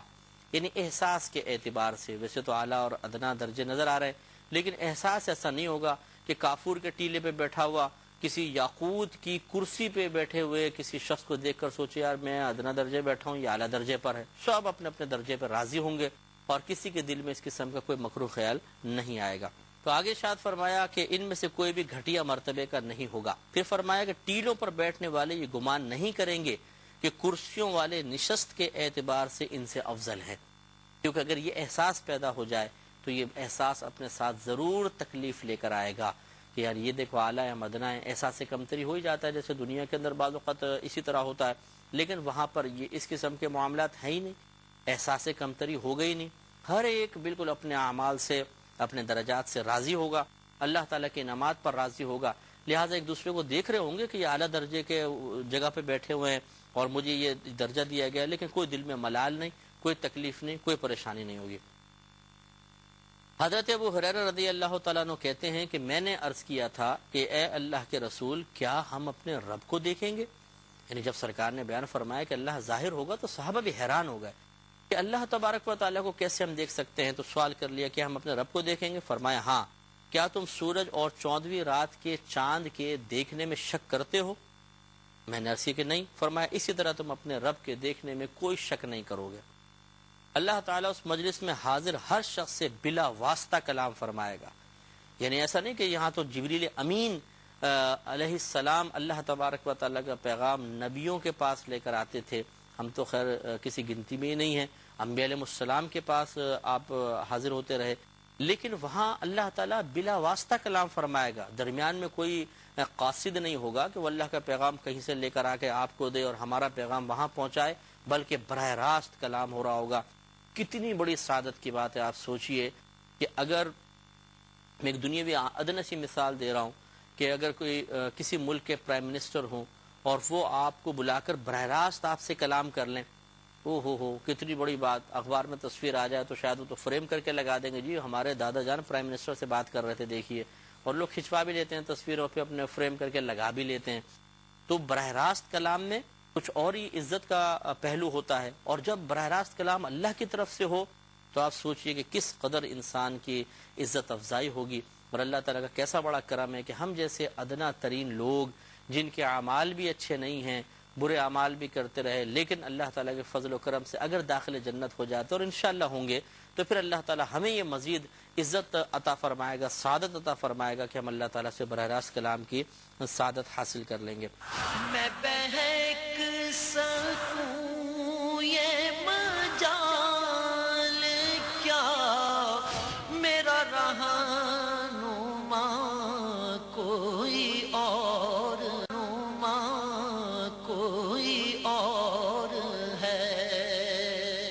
تو سرکار نے فرمایا کہ اللہ تعالیٰ اس مجلس میں حاضر ہر شخص سے بلا واسطہ کلام فرمائے گا، یہاں تک کہ ان میں سے ہر ایک شخص کو فرمائے گا کہ اے فلاں بن فلاں، کیا تجھے وہ دن یاد ہے جب تو اس طرح کیا کرتا تھا؟ یعنی اللہ سرکار فرماتے ہیں کہ اللہ تعالیٰ اسے اس کی دنیا میں بعض عہد شکنیاں یاد کرائے گا، یعنی ہر شخص سے مراد یہ نہیں کہ ہر ایک کے بارے سے ہی کلام ہوگا، بلکہ ان میں سے کسی شخص کو کھڑا کر کے اللہ تعالیٰ فرمائے گا کہ دیکھ تو نے دنیا میں ایسا ایسا کیا تھا کہ نہیں کیا تھا؟ وہ بندہ عرض کرے گا اے میرے رب کیا تو نے مجھے بخش نہیں دیا؟ اللہ تعالیٰ فرمائے گا کیوں نہیں، میری مغفرت کی وسعت کی بنا پر ہی تو اپنے اس مرتبے کو پہنچا ہے، جنتی اسی حال میں ہوں گے، یعنی بس یہ اللہ تعالیٰ کی ایک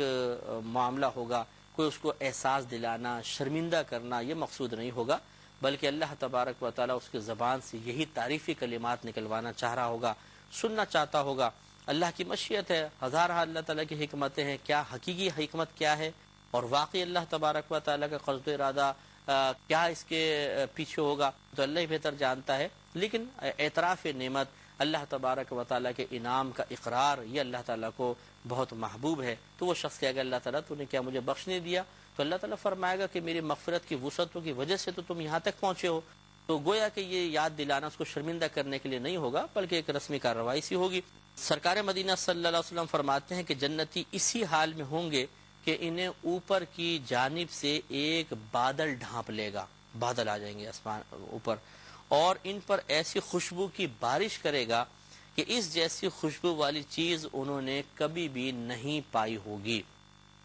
اور ہمارا رب فرمائے گا اٹھو اس عزت کی طرف جو میں نے تمہارے لیے تیار کر رکھی ہے،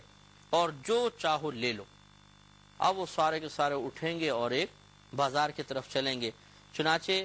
حضرت ابو ہریرہ رضی اللہ تعالیٰ عنہ کہتے ہیں کہ ہم ایسے بازار میں آئیں گے جسے فرشتوں نے گھیر رکھا ہوگا، یعنی فرشتے فرشتے چاروں طرف ہوں گے،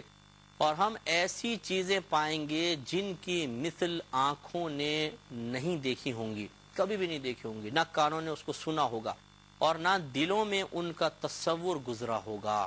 عجیب و غریب چیزیں دیکھیں، ایک تو جنت میں داخلے کے بعد ہی لوگوں کو چیزیں ملی ہوں گی کہ جو انہوں نے پہلے کبھی نہیں دیکھی تھیں، لیکن یہ بازار اس سے بھی ایک اعلیٰ بازار ہوگا، اور اس میں وہ نعمتیں ہوں گی جو دیگر جنت کے مقامات پر نہیں ہوں گی، اور بڑی اعلیٰ صفات کی نعمتیں۔ تو حضرت ابو ہریرہ فرماتے ہیں تو جو ہم چاہیں گے ہمیں دیا جائے گا، لیکن وہاں کوئی چیز نہ تو بیچی جائے گی اور نہ ہی خریدی جائے گی، بلکہ فری سیل، جیسے سیل میں تو پھر بھی چلیں پیسہ ہوتا ہے تھوڑا سا کم کر دیتے ہیں، یہاں پہ مفت کی سیل لگی ہوگی، جو مرضی اٹھا کر لے جاؤ، تو جو مرضی اٹھا لیں گے۔ اور کہتے ہیں کہ اس بازار میں جنتی ایک دوسرے سے ملاقات کریں گے۔ نبی اکرم صلی اللہ علیہ وسلم نے ارشاد فرمایا کہ اونچے مرتبے والا متوجہ ہو کر نچلے مرتبے والے سے ملاقات کرے گا، حالانکہ ان میں کوئی بھی گھٹیا مرتبے والا نہیں ہوگا، یعنی بظاہر جو اعلیٰ درجے پر ہے وہ نیچے والے سے گفتگو کر رہا ہوگا، لیکن کوئی بھی گھٹیا درجہ نہیں ہوگا۔ نیچے والا درجہ صرف اعلیٰ والے درجے کے اعتبار سے ہم کہہ رہے ہیں ادنا ہے، ورنہ اس میں گھٹیا پن کوئی بھی نہیں ہوگا، اس کو بھی اگر دنیا میں لے آئیں تو دنیا والے حیرت زدہ رہ جائیں۔ حالانکہ ان میں کوئی بھی گھٹیا مرتبے والا نہیں ہوگا۔ کم مرتبے کا جو لباس دیکھے گا وہ اسے ڈرا دے گا، اس کی گفتگو کا آخری حصہ بھی ختم نہیں ہوگا کہ وہ محسوس کرے گا کہ میرا لباس پہلے سے بھی اچھا ہے۔ یہ سرکار کی ایک بڑی عجیب، دیکھیے کتنی پیاری بات بیان فرمائی کہ یہ اللہ کی طرف سے ہی ایک انعام کے اظہار کا جب موقع آئے گا تو وہ ایک لمحے کے لیے اپنے لباس کو دیکھے گا، اس کے لباس اعلیٰ شاید میرا ادنا ہے، لیکن یہ تصور آتے ہی جیسی اس کے دل میں ڈر سا پیدا ہوگا، اس کا لباس پہلے سے بہت زیادہ خوبصورت ہو جائے گا۔ اور یہ اس لیے ہے کہ جنت میں کسی کے لیے غمگین ہونا لائق نہیں ہے، سرکار نے وضاحت فرما دی۔ پھر ہم اپنے گھروں کی طرف جائیں گے اور ہماری بیویاں ہم سے ملاقات کریں گی، وہ مرحبا اور اہلاً و سہلاً کہیں گی، اور کہیں گی کہ تمہارا حسن تو اس وقت سے کہیں زیادہ ہے جب تم ہمارے پاس سے جدا ہوئے تھے۔ تو ہم کہیں گے کہ آج اب ہم اپنے رب جبار سے ہم نشینی کر کے لوٹے ہیں، اور ہمیں حق پہنچتا ہے کہ ہم اس حال میں لوٹیں جس حال میں تم ہمیں دیکھ رہے ہو۔ یعنی یہ جواب دیں گے، گھر والے حیران ہوں گے کہ آج جو تمہارے چہرے پر نور نظر آ رہا ہے یہ اس سے پہلے نہیں تھا، یہ اتنی نورانیت اور اتنا نور وقار یہ کیسے ہو گیا؟ تو وہ جواب دیں گے کہ آج ہم اپنے رب کی ہم نشینی اختیار کر کے آئے ہیں، اللہ تبارک و تعالیٰ کی خصوصی زیارت کی ہے، اس کی وجہ سے نور پیدا ہوا۔ اور جو اللہ تعالیٰ کی زیارت کرے اس کے بعد کیا ایسا نور نہیں پیدا ہونا چاہیے؟ یقیناً ہونا چاہیے، کہ جس حالت میں ہم آئے ہمارا حق ہے کہ یہ ایسا ہونا چاہیے تھا، اس لیے کہ ہم نے اپنے رب کی زیارت کی ہے۔ لہٰذا یہ ہمیں ذہن میں رکھنا چاہیے، عقیدہ رکھنا چاہیے کہ اللہ سے ملاقات ہوگی، انشاءاللہ بہت اچھے انداز سے ہوگی۔ اللہ تبارک و تعالی ہم سب کو ان باتوں کو ذہن میں محفوظ رکھنے کی توفیق عطا فرمائے، آمین۔ وآخر دعوانا ان الحمدللہ رب العالمین۔ میں بہک سکوں یہ مجال الحمد لله رب العالمين والصلاة والسلام على سيد الأنبياء والمرسلين أما بعد فأعوذ بالله من الشيطان الرجيم بسم الله الرحمن الرحيم الحمدللہ پروگرام الفرقان میں عقائد کا بیان چل رہا تھا اور عقیدے میں مختلف موضوعات پر کلام کرتے ہوئے ہم احوال آخرت کی طرف آئے تھے کہ ایز اے مسلم ہمیں آخرت کے بارے میں کن کن چیزوں کا عقیدہ یا اعتقاد رکھنا چاہیے کہ اگر ان اعتقاد میں تھوڑی سی گڑبڑ ہو جائے تو انسان دائرہ اسلام سے خارج ہو سکتا ہے، یا اگر کوئی داخل ہونا چاہتا ہے اسلام میں اور ان عقائد کو اختیار نہیں کرتا ہے تو پھر وہ صحیح طریقے سے کبھی داخل ہو نہیں سکتا ہے۔ اس میں ہم نے مختلف امور پر کلام کیا اور پھر ہم الحمدللہ اب آخر میں جنت اور دوزخ کے بارے میں جو شریعت نے ہمیں بتایا، ہمارے نبی کریم صلی اللہ علیہ وسلم اللہ تبارک و تعالیٰ کی جانب سے جو کچھ لے کر آئے وہ تعلیمات آپ کی خدمت میں بالتفصیل عرض کی جا رہی ہیں تاکہ ہم ان پر غور و تفکر کر کے اپنے اعتقادات کو، اپنے عقائد کو مضبوط کر لیں اور عمل کی ترغیب بھی پائیں۔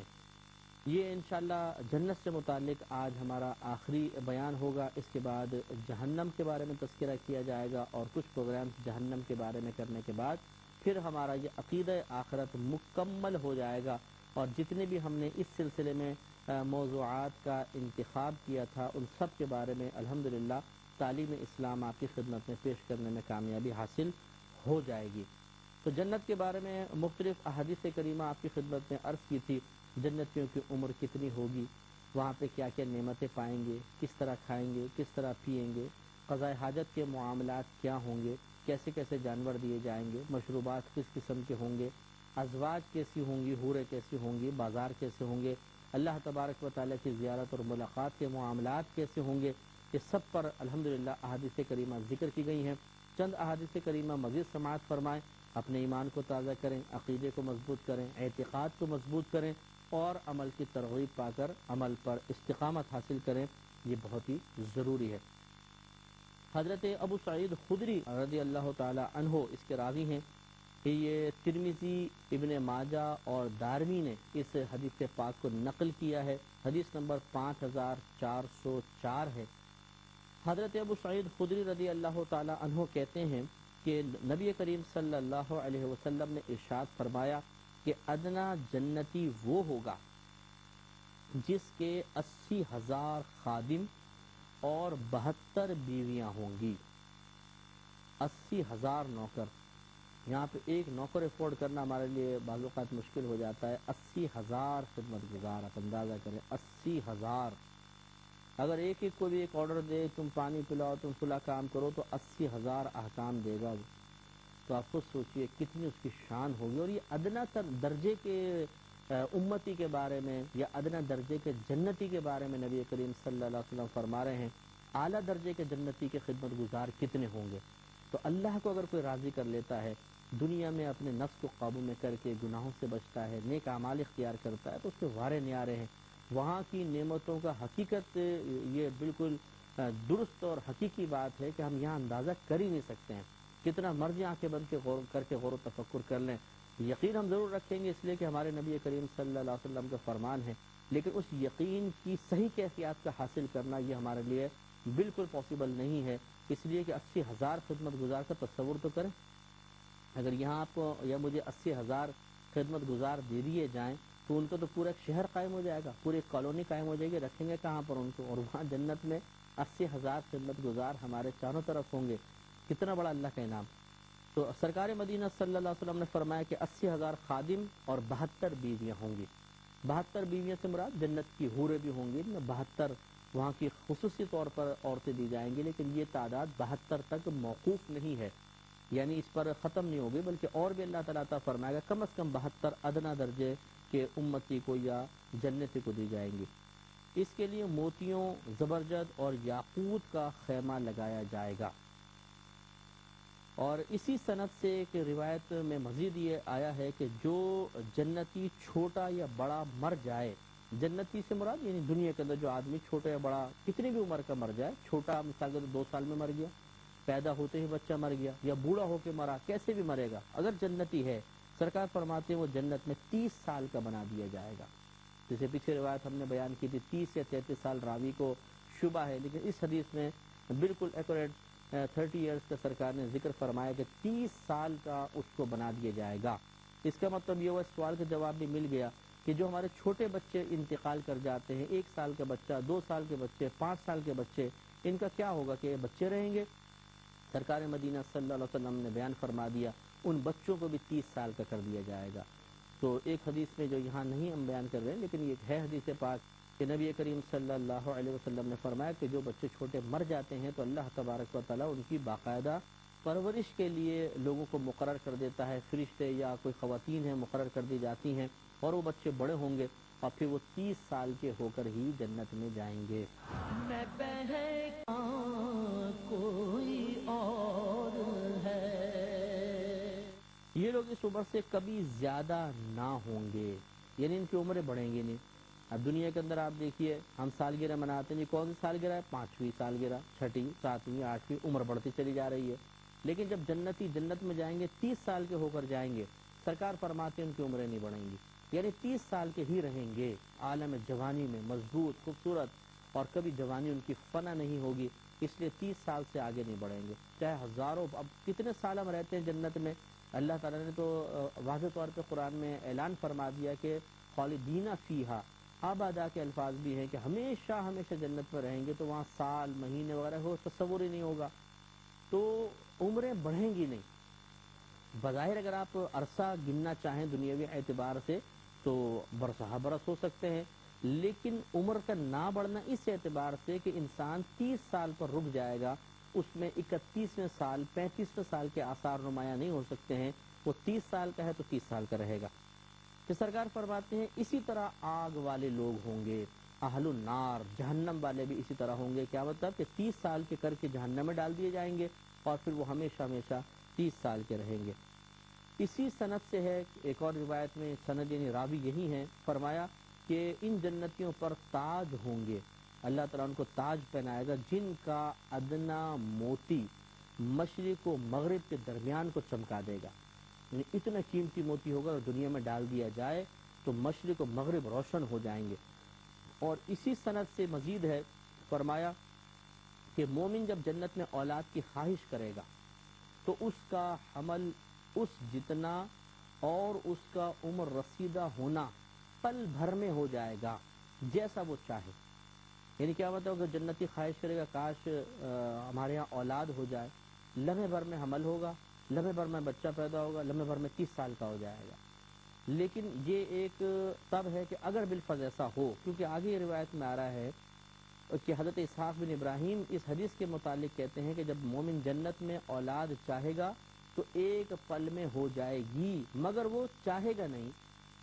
مطلب کہنے کا یہ کہ یہ قضیہ فرضیہ اس کو کہتے ہیں، یہ فرضی بات ہے کہ بالفرض اگر وہاں پر کوئی جنتی خواہش کرتا کہ مجھے میرے اولاد ہو جائے، قضیہ فرضیہ اس کو کہتے ہیں، یہ فرضی بات ہے کہ بالفرض اگر وہاں پر کوئی جنتی خواہش کرتا کہ مجھے میرے اولاد ہو جائے تو اللہ تعالیٰ ایک لمحے میں اس اولاد کو پیدا کر کے اسے بھی 30 سال کا کر دیتا۔ لیکن جیسے شارحین نے فرمایا، اکابرین یہ بیان فرما رہے ہیں کہ جنتی کی خواہش نہیں ہوگی کہ میرے اولاد ہو، کیونکہ اتنی نعمتیں اس کو ہوں گی، وہ مزید تعداد میں اضافے کے لیے خیال اللہ تعالیٰ اس کے قلب میں نہیں ڈالے گا، جہاں سے یہی بات ثابت ہو رہی ہے۔ حضرت علی رضی اللہ تعالی عنہ اگلی حدیث کے راوی ہیں، حدیث نمبر 5405 ہے اور ترمذی نے ہی اس کو روایت کیا ہے۔ حضرت علی رضی اللہ تعالیٰ عنہ کہتے ہیں کہ نبی کریم صلی اللہ علیہ وسلم نے ارشاد فرمایا کہ جنت میں خوبصورت آنکھوں والی حوروں کا اجتماع ہوگا جو اپنی آوازیں بلند کرتی ہیں، ایسی آواز جو مخلوق نے کبھی نہیں سنی ہوگی، یعنی وہ خوبصورت آواز میں بولیں گی، باتیں کریں گی، وہ کہیں گی کہ ہم ہمیشہ رہنے والیاں ہیں، ہم کبھی فنا نہیں ہوں گی،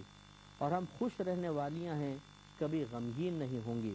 ہم راضی رہنے والیاں ہیں، کبھی ناراض نہیں ہوں گی، اس سے خوشخبری ہو جو ہمارا ہو اور ہم اس کے ہوں۔ یعنی حوریں اللہ تعالیٰ نے جنت میں پیدا کر دی ہیں، اور یہ اس قسم کے اشعار پڑھ رہی ہیں کہ جو جنتیوں کے لیے ہیں کہ جب یہ جنتی آئیں گے ہم ان کے لیے، وہ ہمارے لیے ہیں، اور اس شخص کے لیے خوشخبری ہو۔ تو واقعی ایسی بڑی بڑی نعمتیں جس کو ملے اس کے لیے بہت بڑی خوشخبری ہے۔ حضرت حکیم بن معاویہ رضی اللہ تعالیٰ عنہ اگلے حدیث کے راوی ہیں، حدیث نمبر 5406، اور اسے بھی ترمذی اور دارمی نے روایت کیا ہے۔ کہتے ہیں کہ نبی کریم صلی اللہ علیہ وسلم نے ارشاد فرمایا کہ جنت میں پانی کا دریا ہے، دیکھیں نہر تو آپ نے سنی ہے، لیکن یہاں پہ ہے ان فی الجنتی بحر المائی و بحر العسلی و بحر اللبنی و بحر الخمری، 4 دریا سرکار نے بیان فرمائے کہ جنت میں پانی کا دریا ہے، شہد کا، دودھ کا اور شراب کا بھی دریا ہے، اور پھر اس سے آگے نہریں نکلتی ہیں۔ سرکار نے فرمایا ثم تشقق الانہار بعد، پھر اس کے بعد ان سے نہریں نکلتی ہیں۔ تو معلوم یہ ہوا کہ بڑے بڑے دریا یہ کسی مقام پر ہوں گے، پھر ان سے نہریں نکل کر ہر جنتی کے مقام پر پہنچ رہی ہوں گی۔ اسی لیے کہا جاتا ہے کہ ہر جنتی کو 4 نہریں دی جائیں گی، جنت کی، شراب کی، پانی کی، دودھ کی، شہد کی۔ تو اس کا مطلب ہے کہ ان نہروں کا جو اصل ٹھکانہ ہے، ماخذ ہے، وہ دریا ہیں، ان سے وہ چیزیں نہریں بہہ رہی ہوں گی اور ہر جنتی کی منزل تک پہنچ رہی ہوں گی۔ حضرت ابو سعید خدری رضی اللہ تعالیٰ راوی ہیں، حدیث نمبر 5407 ہے، اور اسے امام احمد بن حنبل رضی اللہ تعالیٰ عنہ نے روایت کیا۔ یہ کہتے ہیں کہ رسول اللہ صلی اللہ علیہ وسلم نے ارشاد فرمایا کہ جنت میں ایک آدمی کروٹ لینے سے پہلے 70 تکیوں سے ٹیک لگائے گا۔ مطلب یہ نہیں ہے کہ وہ 70 تکیے کریں گے پھر وہ کروٹ لے گا، مطلب کہنے کا یہ اتنی کثرت سے اس کے پاس نعمت ہوگی کہ اگر وہ کروٹ لینا چاہے تو 70 تکیے اس کے پاس ہوں گے۔ پھر اس کے پاس ایک عورت آئے گی جو اس کے کندھوں پر ہاتھ رکھے گی، وہ دیکھے گا تو وہ اس کے رخسار میں اپنی صورت کو آئینے سے زیادہ صاف دیکھے گا۔ یعنی وہ جنتی عورت ہوگی جو اللہ نے اس کو عطا فرمائی ہوگی، حور ہوگی، اور اتنے شفاف چہرے والی کہ وہ دیکھے گا تو اپنا چہرے کا گویا کہ عکس اس کو نظر آ جائے گا۔ میں بہک سکوں یہ مجال اور ہے، اس عورت پر جو گھٹیا موتی ہوگا، گھٹیا سے مراد ادنا موتی ہوگا، یعنی وہ تاج پہنے ہوئے ہوگی، اس کا ادنا موتی یہ مشرق و مغرب کی درمیانی جگہ کو چھپا دے گا، یعنی اتنا روشن ہوگا کہ آنکھیں اس کی روشنی سے خیرہ ہو جائیں گی اور مشرق و مغرب نظر نہیں آئے گا، درمیان کی جگہ آنکھوں سے اوجھل ہو جائے گی، جیسے تیز لائٹ ماری جائے اور ایک دم آپ تیز لائٹ میں کافی دیر تک دیکھتے رہیں اور پھر ادھر کو دیکھیں بالکل اندھیرا، آپ کو نظر ہی نہیں آئے گا کچھ۔ اسی طریقے سے گویا کہ یہ بیان کرنا مقصود ہے کہ وہ موتی اتنا چمکدار ہے کہ جو اگر اس کو دنیا میں رکھ دیا جائے تو اطراف کی سب چیزوں سے انسان کی نگاہیں خیرہ ہو جائیں گی، نظر ہی نہیں آئے گا، اندھیرا ہو جائے گا، صرف اس کی روشنی ہی سامنے ہوگی۔ وہ سلام کرے گی، اس کا جواب دے گا اور پوچھے گا کہ تم کون ہو؟ وہ کہے گی کہ میں ایک نعمت زائدہ ہوں، یعنی کہ اضافی نام ہوں، اتنے سارے ناموں کے ساتھ اللہ نے مجھے بھی عطا کیا ہے۔ اس کے اوپر 70 کپڑے ہوں گے، یعنی 70 لباس وہ پہنے ہوگی، لیکن نظر ان سے پار جائے گی، یعنی اتنے وہ نفیس کپڑے کے بنے ہوں گے، 70 کپڑے اوپر ہونے کے باوجود نگاہ ان کے پار جائے گی۔ اور سرکار فرماتے ہیں یہاں تک کہ ان کے اندر سے اس عورت کی پنڈلی کا گودا بھی نظر آئے گا۔ اس عورت کے سر پہ تاج ہوگا جس کا ادنا موتی مشرق و مغرب کی درمیانی جگہ چمکا دے گا۔ تو گویا کہ اللہ تبارک و تعالیٰ ایک بہت ساری نعمتوں کے ساتھ ساتھ کچھ ایسی نعمتیں بھی عطا فرمائے گا جن کو نعمت زائدہ کہا جائے گا، اور وہ اضافی نعمتیں ہوں گی، اس سے بھی انسان لطف اندوز ہوگا۔ حضرت ابو ہریرہ رضی اللہ تعالیٰ عنہ روایت ہے، اور یہ بخاری کی روایت ہے، حدیث نمبر 5408 ہے، کہتے ہیں کہ نبی کریم صلی اللہ علیہ وسلم بیان فرما رہے تھے تو آپ کی بارگاہ میں ایک اعرابی صحابی یعنی دیہاتی صحابی بھی تھے، تو انہوں نے پوچھا کہ یا رسول اللہ صلی اللہ علیہ وسلم کیا اہل جنت میں سے کوئی آدمی کاشتکاری کی اجازت بھی مانگے گا؟ اور ایک روایت میں سے لکھا ہے کہ سرکار فرما رہے تھے کہ اہل جنت میں سے ایک آدمی اپنے رب سے کاشتکاری کی اجازت طلب کرے گا تو اس سے فرمایا جائے گا کہ کیا تو اپنی پسندیدہ حالت میں نہیں ہے، یعنی اتنی تجھے نعمتیں مل گئی، تمہیں کیا کرنا ہے کاشتکاری کر کے کہ فصل اگے اور پھر وہ کاٹو، پھر اس سے بیج نکالو، نعمت تو پہلے تمہیں حاصل ہے۔ وہ عرض گزار ہوگا کہ اللہ تعالیٰ کیوں نہیں، بس مجھے پسند ہے، لیکن یہ تو ہے کہ میرے پاس سب کچھ ہے لیکن میں کاشت کرنا چاہتا ہوں۔ اللہ تعالیٰ اجازت دے گا، پس وہ بوئے گا، جو آنکھ جھپکنے میں اگائے گا، یعنی ایک لمحے میں بیج ڈالے گا ایک دم اگ جائے گا، اور فصل بڑھے گی اور کاٹنے کے قابل ہو جائے گی، اور ایسا نہیں کہ اتنی اتنی سی فصل ہو، سرکار فرماتے ہیں کہ وہ پہاڑوں کے برابر اونچی ہوگی، جیسی بیج ڈالا ایک دم وہ پودا نکل کے انہیں دیکھے گا اس سے پہنچا۔ اور آپ نے پہلے بھی روایت سماعت فرمائی تھی کہ جنتیوں کے قد آدم علیہ السلام کے قد پر ہوں گے، ان کا قد تھا 60 گز، یہاں سے یہاں تک 1 ہاتھ ہوتا ہے، 60 ہاتھ ان کا قد ہوگا، ایک یہ ہاتھ تقریباً 1.5 فٹ کا بنتا ہے، اب آپ اندازہ کر لیں کتنا لمبے لمبے قد ہوں گے، تو جو فصل اگے گی وہ پہاڑوں کے برابر ہوگی، اس آدمی سے بھی اونچی چلی جائے گی، آپ اندازہ کریں وہ فصل کتنی بڑی ہوگی۔ تو اللہ تعالیٰ فرمائے گا اے ابن آدم تو جو چاہتا تھا حاصل کر لے، تو عجیب چیز ہے، تو عجیب ہے کہ کوئی چیز تیرے پیٹ کو بھرتی نہیں ہے، یعنی تمہاری ہوس ختم نہیں ہوتی ہے، تمنا ختم نہیں ہوتی ہے۔ تو وہ اب جب سرکار بیان فرما رہے تھے، وہ دیہاتی صحابی کھڑے ہو گئے، عرابی صحابی کہنے لگے یا رسول اللہ خدا کی قسم وہ قریشی ہوں گے یا انصاری ہوں گے، کیونکہ وہی لوگ کھیتی باڑی کرتے ہیں، ہم تو کھیتی باڑی نہیں کرتے ہیں۔ تو نبی کریم صلی اللہ علیہ وسلم اس پر مسکرا دیے ان عرابی کی بات پر۔ عرابی نے سوچا کہ میں اپنی پوزیشن صاف کروں، تو عرض کی کہ یا رسول اللہ وہ یا تو قریشی لوگ ہوں گے یا انصاری ہوں گے۔ قریشی مکے کے رہنے والے تھے، انصاری صحابہ مدینہ منورہ والے تھے۔ تو عرابی نے کہا رسول اللہ ہم میں سے تو نہیں ہوگا، وہ کاشتکاری کی تمنا کرنے والا انہی لوگوں میں سے ہوگا، کیونکہ یہ لوگ کرتے ہیں۔ تو سرکار اس بات پر مسکرا دیے۔ حضرت جابر رضی اللہ تعالیٰ عنہ اگلی حدیث روایت کرتے ہیں، بہقی نے شعب الایمان میں اس کو نقل کیا، 5409 نمبر ہے۔ سرکار نے ارشاد فرمایا، کسی نے پوچھا تھا آپ کی خدمت میں، عرض کی تھی یا رسول اللہ کیا اہل جنت سوئیں گے؟ تو نبی کریم صلی اللہ علیہ وسلم نے ارشاد فرمایا کہ نیند موت کی بہن ہے اور اہل جنت پر موت نہیں ہے۔ تو اس کا مطلب وہاں نیند آئے گی نہیں، سوئیں گے نہیں۔ تو ایک دوسری روایت میں ہے کہ ان پہ تھوڑی سی غنود کی طاری ہوگی، جیسے ہلکے بیٹھے ہوئے جھونکا لیا، اسی میں سب نیند پوری ہو گئی۔ ایسا نہیں ہے کہ باقاعدہ انسان سو جائے، کیونکہ سرکار نے فرمایا نیند موت کی بہن ہے۔ جیسے مردہ مر جاتا ہے اسے اپنے اطراف کا ہوش نہیں رہتا، یعنی عرفی اعتبار سے، ہمارے اعتبار سے، زندوں کے اعتبار سے، ورنہ تو جب انسان مرتا ہے تو سب اس کا ہوش رہتا ہے۔ تو سرکار صلی اللہ علیہ وسلم نے فرمایا کہ جنت میں نیند نہیں ہوگی۔ اللہ تعالیٰ سے دعا ہے کہ رب کریم ہم نے جو کچھ سنا اس کو ذہن میں محفوظ رکھنے کی توفیق عطا فرمائے، آمین۔